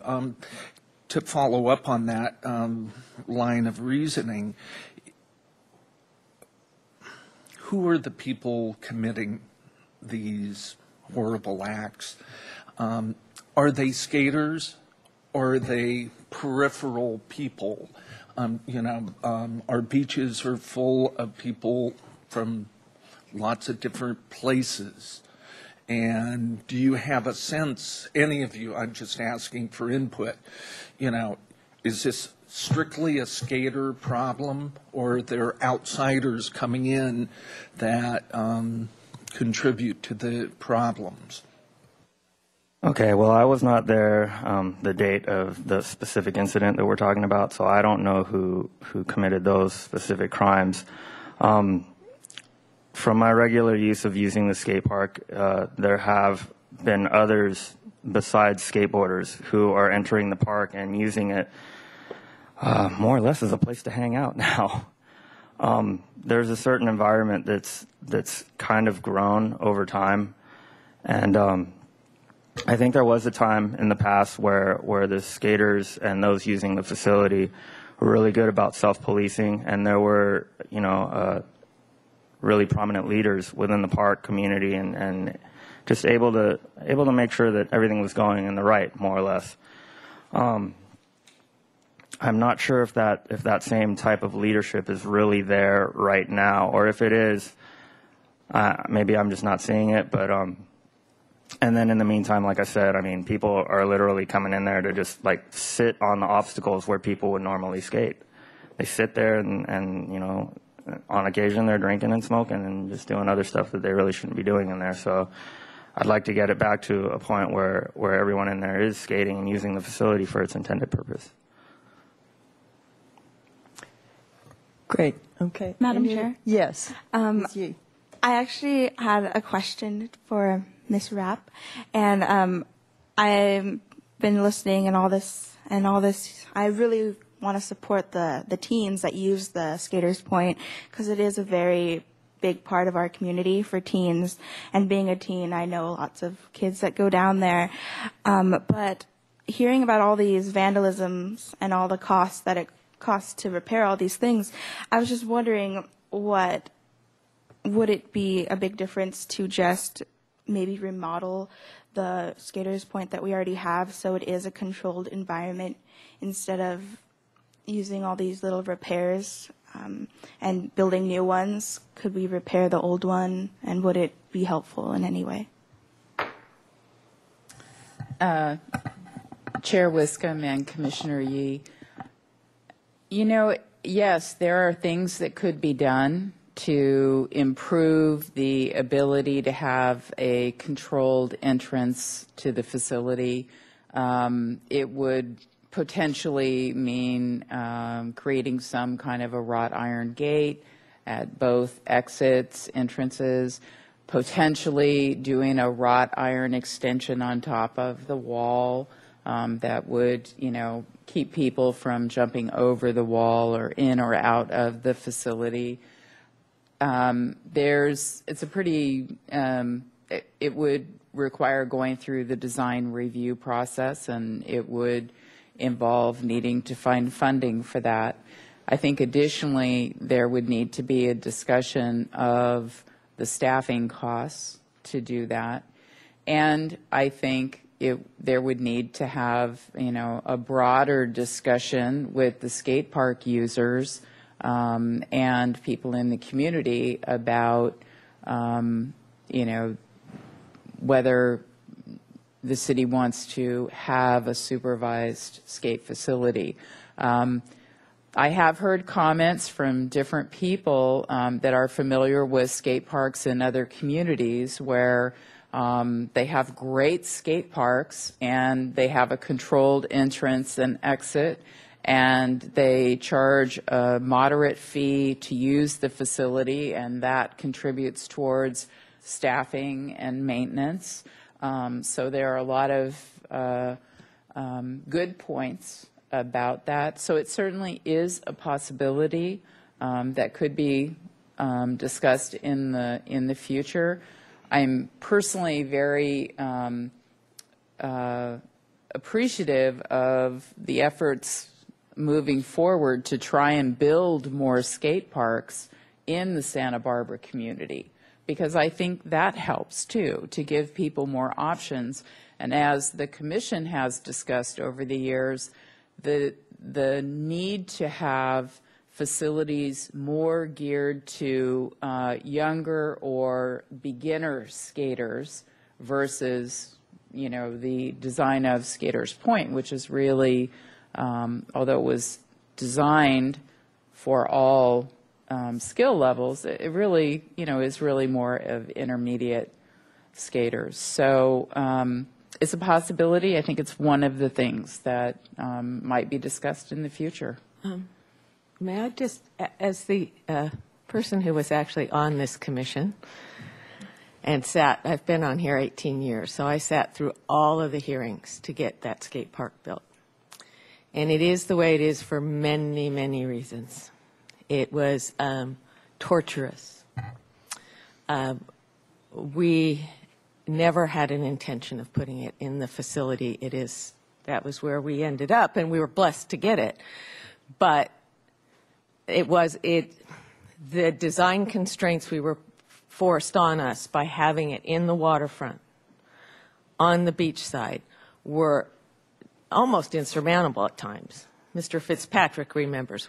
George, it was hard. And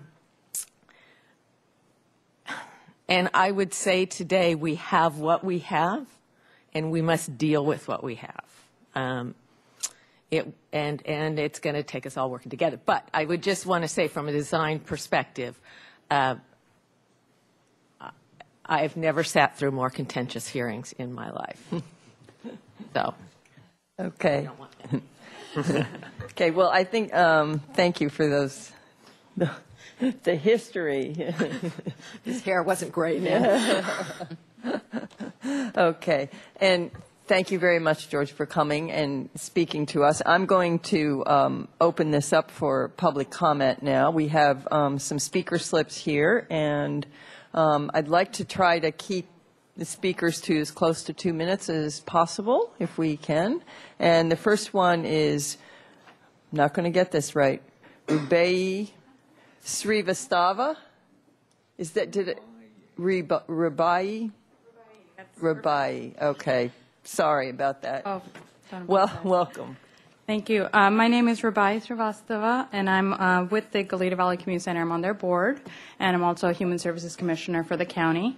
I wanted to support the actions that you've put forward in engaging the skateboarding community. I just wanted to comment on a few things we talked about today. Professionally, I work in the nonprofit sector, and I do strategic planning for cross-sector partnerships and programming and evaluation. So I really do appreciate the public-private and nonprofit partnership that you're looking at here. Before the Goleta skateboarding movement was formed, about a year of research went into it with Goleta volunteers, general manager of the Goleta Valley Community Center, and we really wanted to get youth recreation where there was accessibility to athletics, to sports, to activity, financially and physically. And as you know, we have high condensed living, affordable housing across the Hollister corridor all the way down to lower states. So we really wanted to focus on areas, and the reason I'm bringing this up is we selected multiple skate spots to address the issue of the variety of difficulties for users and also the localized sub-community ownership.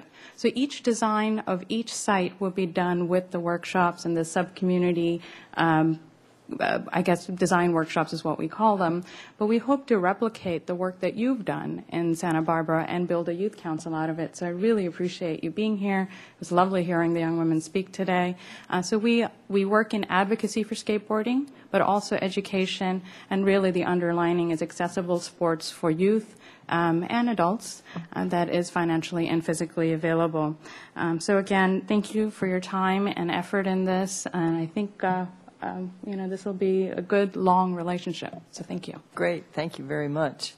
Okay. Next speaker, Jim Fitzpatrick, followed by James Sperlin.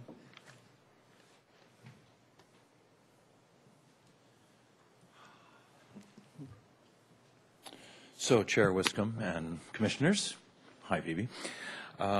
My name is Jim Fitzpatrick. I'm Vice President of USA Skateboarding, and we have been striving for the last 8 years to add skateboarding to the Olympics, the Summer Olympics, and we thought we were going to make it in Beijing, and we didn't, and we thought we were going to make it in London, and we didn't, and then we thought we were going to make it into Brazil, and it doesn't look like it's going to happen there either.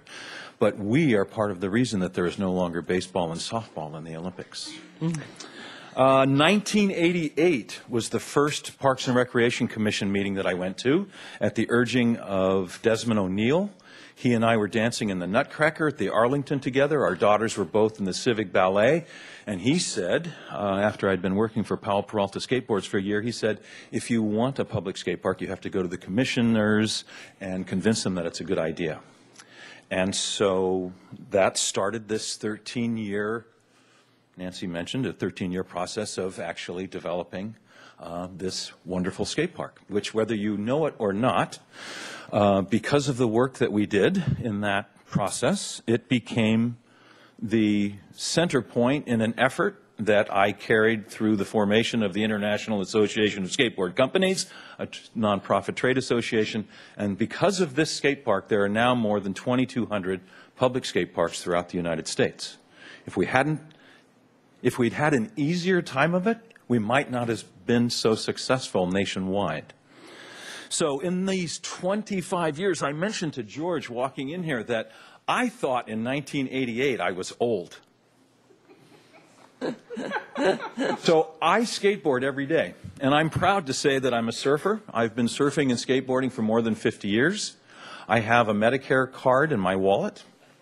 I still work. I'm still fully employed as the head of school at Santa Barbara Montessori School. And in many ways, this skate park is a daycare center for teenagers. So I've been in that business for over 40 years. I have a couple of ideas about where we can go from here. But I want to also mention the growth of the sport over these 25 years. ABC, NBC, ESPN. Skateboarding is not the sport it was 25 years ago. And it wasn't the sport it was when I rolled around on steel wheels in 1957.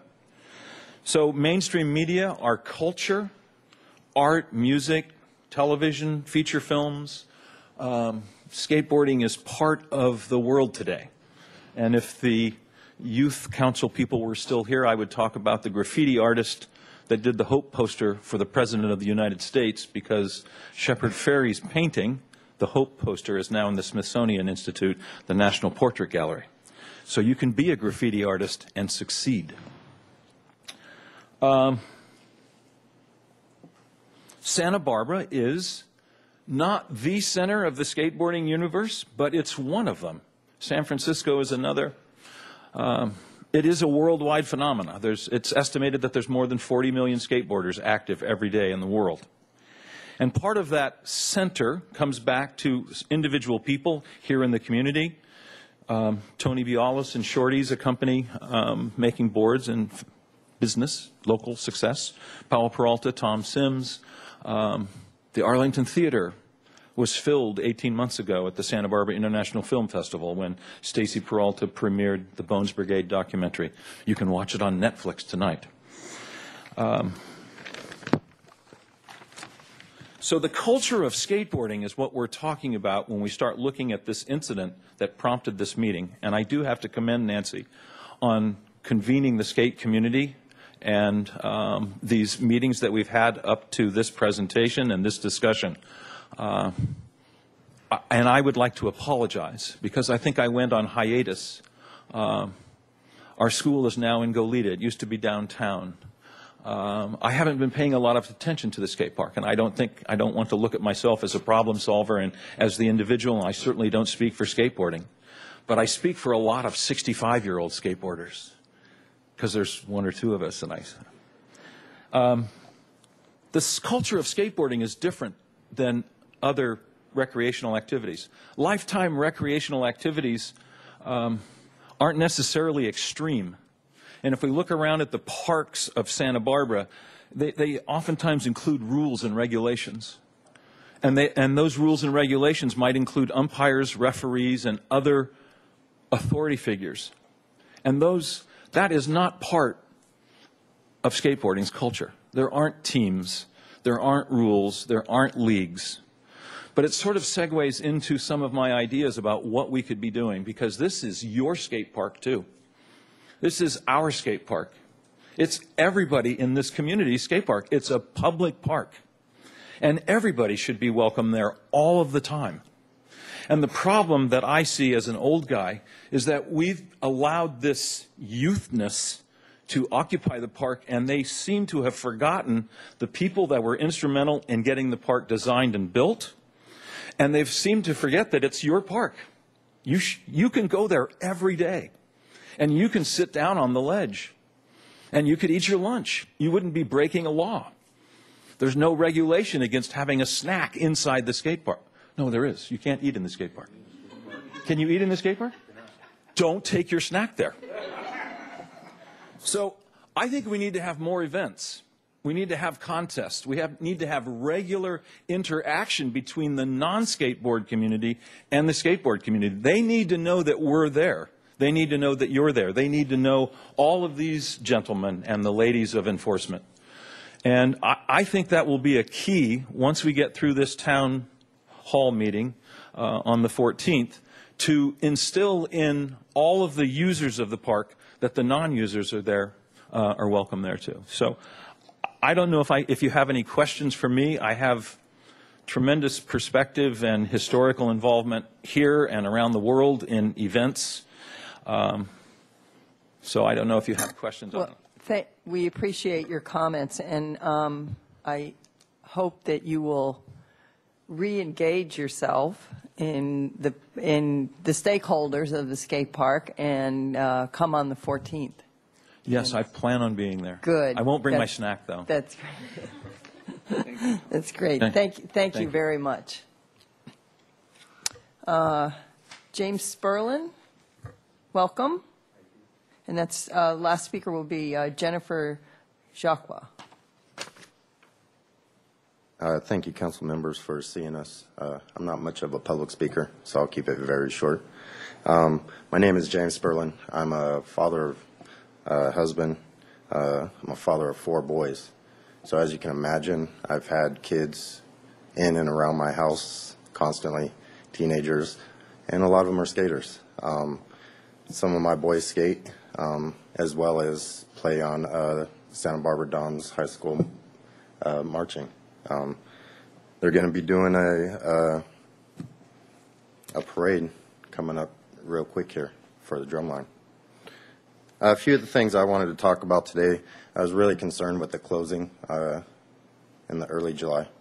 I feel like it was a knee-jerk reaction on the parks in rec. Ms. Rapp and I spoke about that. But I also feel she didn't have many choices, many options. And that's why we came here today, to try to fill a gap where the choices are. I think everybody's already spoke on pretty much what I wanted to speak on. A few of the ideas that have been thrown around, I just want to speak on the fencing. I'd go to the skate parks with my boys. Every time there's a 6-foot tall fence, I don't feel part of the skate park. I don't feel like I'm welcome. And when I talk to the kids of the community, they feel like it's they're literally fenced in a skate park because of their activity and only their activity. When I do go to Skaters Point, I can look over the wall, I can interact, I can engage. And I feel that is a really positive thing for the community. Music venues, contests, anti-bully sessions, all this stuff has already been touched on a little bit here. So I'll go ahead and pass to the next person I would like to speak. Thank you guys for hearing us. Thank you so much for your comments. Appreciate it. Thank you for being here. Okay, our last speaker, Jennifer Jacqua. Welcome. Thank you so much. Good evening. I'm here as a parent. My name is Jennifer Jacqua. I am a Santa Barbara native. I'm the mother of 3 teenage boys who frequent the park and have for a number of years in various fashions as early morning, before school skaters, part of the Crane Country Day School little skate team. During the summer, my oldest son, who's here today, was a counselor in skate camp. And I just want to say that I'm extremely encouraged by what I've heard here today. I think it's really important to keep the park open.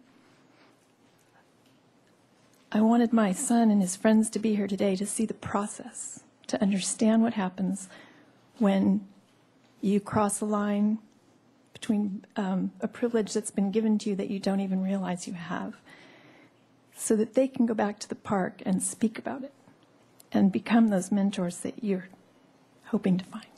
Thank you. Thank you very much. Very well put. Okay, I'm going to close public comment, and I'll bring it back to the commission for any further discussion or comments. No. Yes, Ms. Alley? Thank you for your comments. And what I'm hearing here is a lot of optimism, and I share your optimism. And I think this is just an opportunity to really assess the mentorship that we need to provide for our youth in this community. The important thing is kids are getting outside, they're getting away from the TV, they're putting down their phones, they're engaging with each other, and they need leaders and positive influence and to show them how to properly behave. That's our responsibility as a community to help our youth find the right positive direction. So I appreciate the optimism, I share it, and I really can't wait for August 14th to roll around and really have the adults and leadership get re-engaged. We do get busy, and this is just an eye-opener that we need to really get involved and engage our teens, and thank you for looking ahead to be mentors, because we need that as our youth council, as our youth skateboarders. It's essential. We need to all take responsibility for this park and its users. Thank you. Okay. Anyone else? Mr. Farrar? Yeah. Well, let me start by saying I used to ride skateboards a long time ago too. I was one of the first Wally Moon Skateboard Club in the Hollywood Hills, and we all got free Makahas when they first came out back then. So yeah, I can relate. But I think what we have here is a behavior and safety issue that we really have to get a handle on. We have to have some way to control the ingress and egress from the park. I mean, I know you can't cover it, and I know you don't want to build fences and stuff like that, but something has to be done to make it so, to get some control of the park. I mean, and I really am, when I read here on this report that on Tuesday and Wednesday, after the police left, 20 to 50 skaters jumped on the walls and kicked down the barriers again. I mean, that's not just a few people, that's a lot of people. And it was a reaction to probably the park being closed, but that's not how you get something to move forward. That's really negative behavior, and that's not going to look good in the community, so that has to change.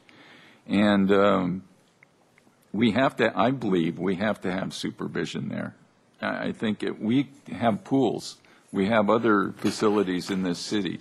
We would not leave our pools unsupervised. We wouldn't let young people go in there and jump off the boards and swim and all without supervision. But we're letting it happen here with our skate park.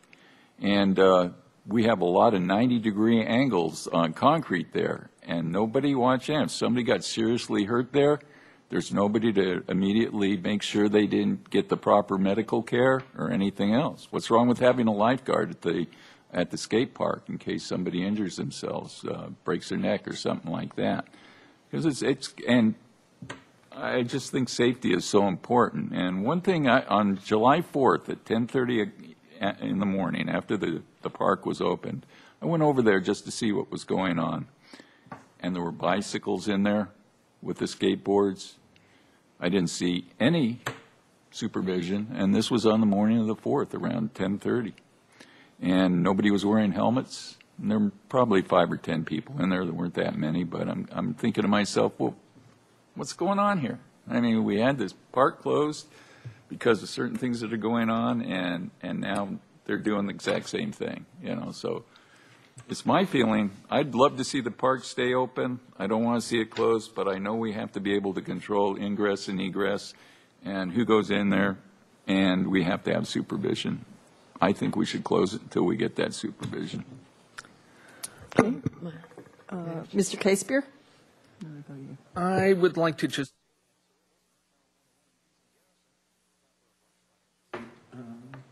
Mr. Farrar's comments, but I think it's important that you keep in mind. Is he not on? 7% okay. Part of this. It serves the youth of our community. And just one thing aside, I just love to hear one or two of these kids speak. I know we have all these procedures and slips of paper and such, but if anybody would like to speak, I'd love to hear from you. And so as far as having somebody there to supervise, and we've tried it. It's a losing proposition, but we have stakeholders, and there's 1, 2, 3, 4, 5, 6 of you sitting there. That's your skate park. You have the opportunity to talk to your fellow skaters. And we don't need this stuff. Look after your own facility. Be proactive before all of a sudden we've got a full-time staff person. Put your helmet on and just look after the place. And it'll be cool. It'll be just like it used to be. And it works. And I think after, 14 years of use, no one's died, there are a few scrapes and bruises. I ride a bike. I end up with scrapes and bruises too. But you guys go back, talk to your fellow skaters, and let's keep it a good place to skate in. Sorry, Ms. Longstreet. Over the last, since the park opened, we've had, I think, 2 or 3 of these type of hearings where things have come to a crescendo and we've had a problem, be it where we ended up with the Saturday Morning Times. And part of what I've learned is that we can't overreact. The skating community, by and large, takes their risks. They're a group that chooses to do that. Now, I'm not saying they shouldn't wear helmets, and I totally believe that under 18-year-olds, it is the parent's responsibility to put a helmet on that kid's head. I have raised a couple of kids, and you just drag them out of there. They want to go, they wear the gear. And that's a parental responsibility. And it's part of what I'm feeling right now. I'm seeing the adults here, the parents here saying, we want to bring this back in line. And I appreciate that. Bridging that gap to maybe some of the skaters that aren't kind of on the same page, because we definitely need a positive perception to move the new parks forward. It's exciting to hear about places, the potential in Goleta. My dream has always been that we could quit calling them skate parks in our neighborhood parks and call them drainage projects, just a little, with maybe a little curb. For the kids that are 5 to 11, let's say, that age range that need to be able to go down to their neighborhood park from their home and recreate, practice. You don't just jump into our skateboard park cold. It's just too big. I do believe the older skaters do need to set the example for the younger ones. I was down there a few weeks ago, and it seemed to me that around the 12-year-old range were wearing their helmets. I didn't see a lot of elbow and knee pads, but, those things get better. As far as I'm concerned, your brain is the thing you can't change once it's injured. But the younger kids did seem to be. It was really that kind of above that age group that weren't wearing anything. So maybe that's the group we need to sort of target to do some mentoring. Like I said, I really think the parents need to step up in this process. You don't get to drop your kid off at a neighborhood park playground. It's not daycare. You said this was sort of daycare. It isn't daycare for teenagers. Parents are still responsible for raising them. Mr. Sperling said he goes to the park with his kids. He knows what his boys are doing. That's what we want. You're talking about a skate team, the other mom. That's what makes a difference. So I think we have to get some parents to step up. I mean, when I was down there the other day, I thought, my God, they probably need all us gray-haired old ladies down here complaining at the kids.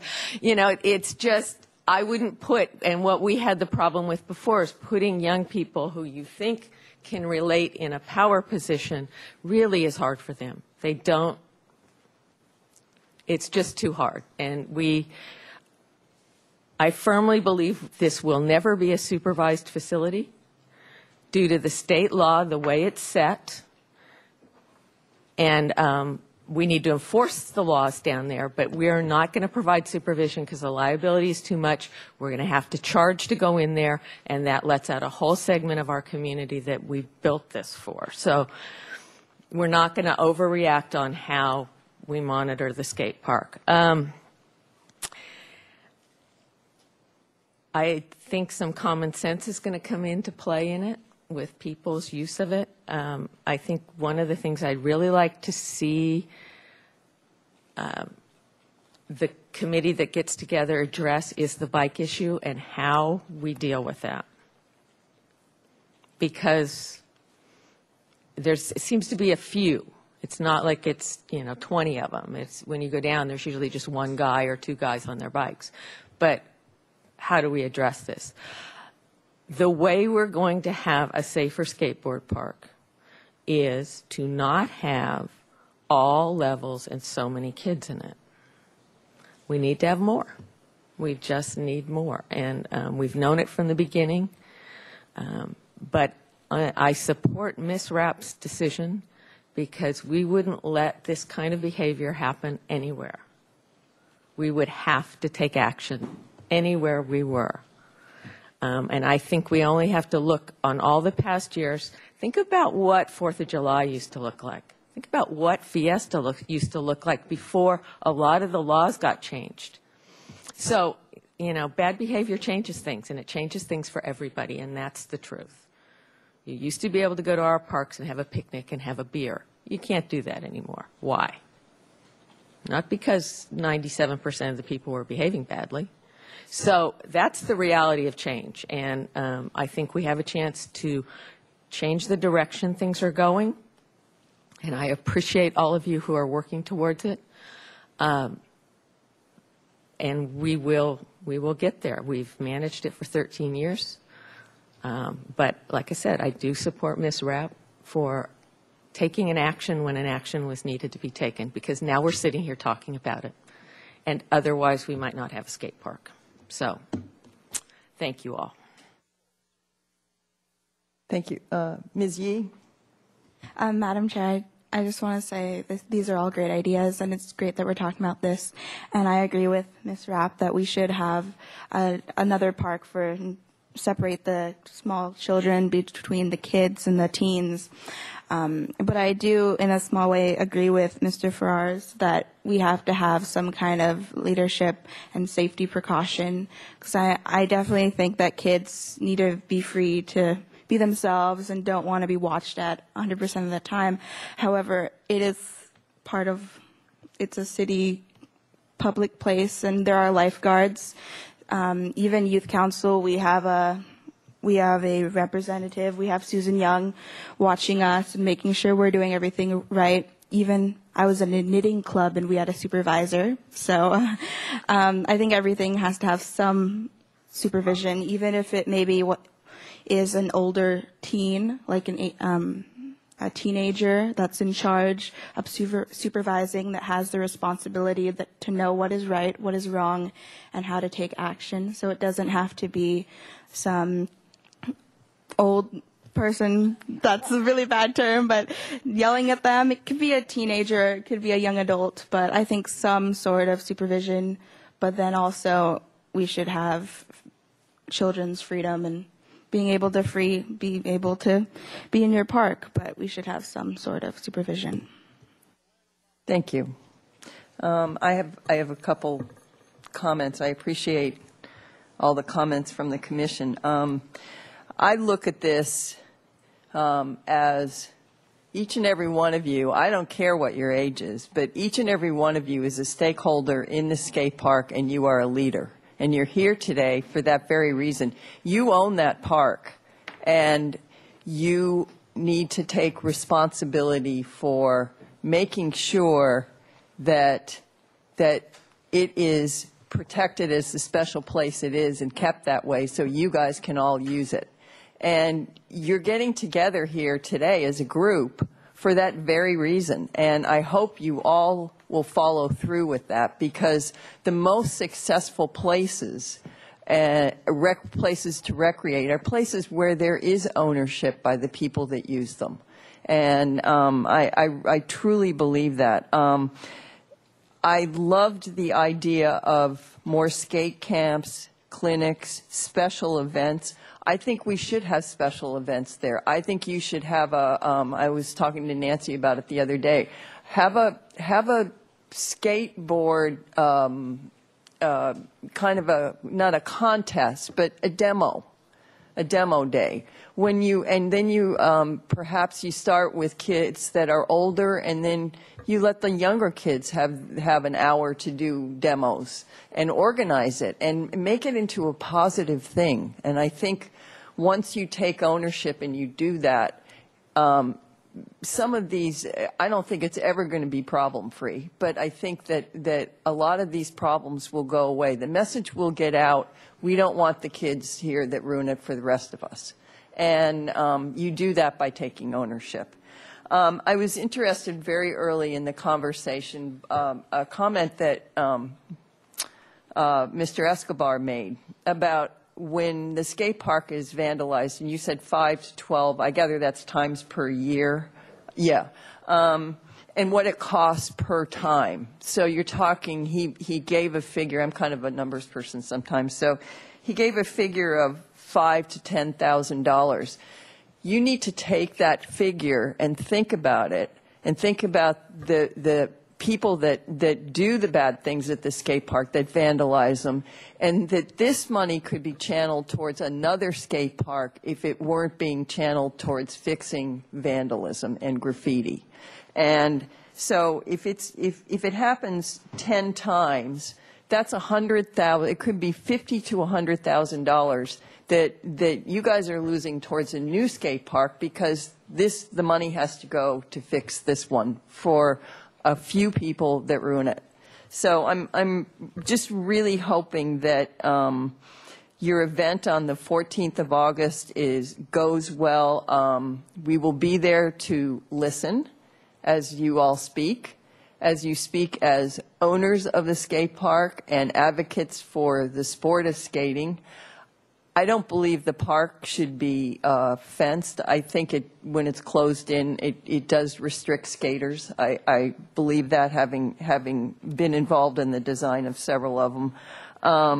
And plus the fact that we would need 3 staff there to monitor it if we do need to monitor it if it remains unfenced. So I think there's more positive ways to go about this. So I hope you will organize yourselves as a group of advocates for Skaters Point, and you'll organize some special events there to showcase the sport of skateboarding, and you'll take it to the next level, because I think you'll find it'll work for you.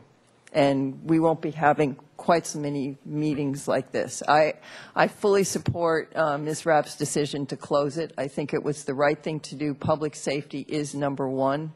And destruction of public property by throwing water balloons at art displays is wrong. And I think the message will get out. So carry it forward with you. And thank you all for coming and sharing your sport with us. Oh, I'm a little too old for it, but I do have a skateboard, though. But thank you. Really appreciate your being here. Chair Wiscombe and Commissioners, if I could make just one final comment. If there are people out in the community who would like to be a part of finding solutions, we have a group that's committed to meeting and moving this forward. So if there are people who would like to be a part of the solution, they should contact me or someone that they recognized who spoke today. But we're very interested in making the effort to move towards progress. So we would welcome other people becoming part of that as well. Thank you. Thank you. Great. Okay. We are moving on then to agenda item number 7, which is the annual election of chair and vice chair, which we do every year So I'll open it up to anyone that has anything to say. Ms. Longstreet? Nominate Ms. Wiscombe to continue as chair. I would second that.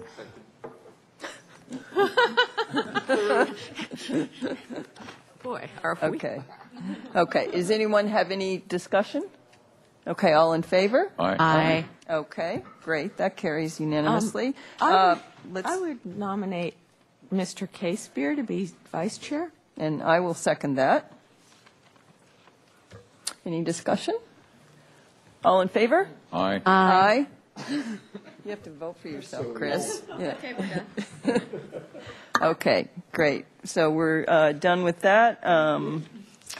We are on to advisory committee liaisons, and we're having this discussion again because we have a couple open positions here, and I recognize the fact that Mr. K-Spear has given up a few things, and also we have an opening, I should say, for the Golf Course Advisory Committee, which Mr. Charlie Trenicosti had, and also the Youth Council, which Christina had. So based on your longevity on the commission and also the fact that you did give up some things early on when we got some new commissioners on, I'd like to know if you're interested in either one of these.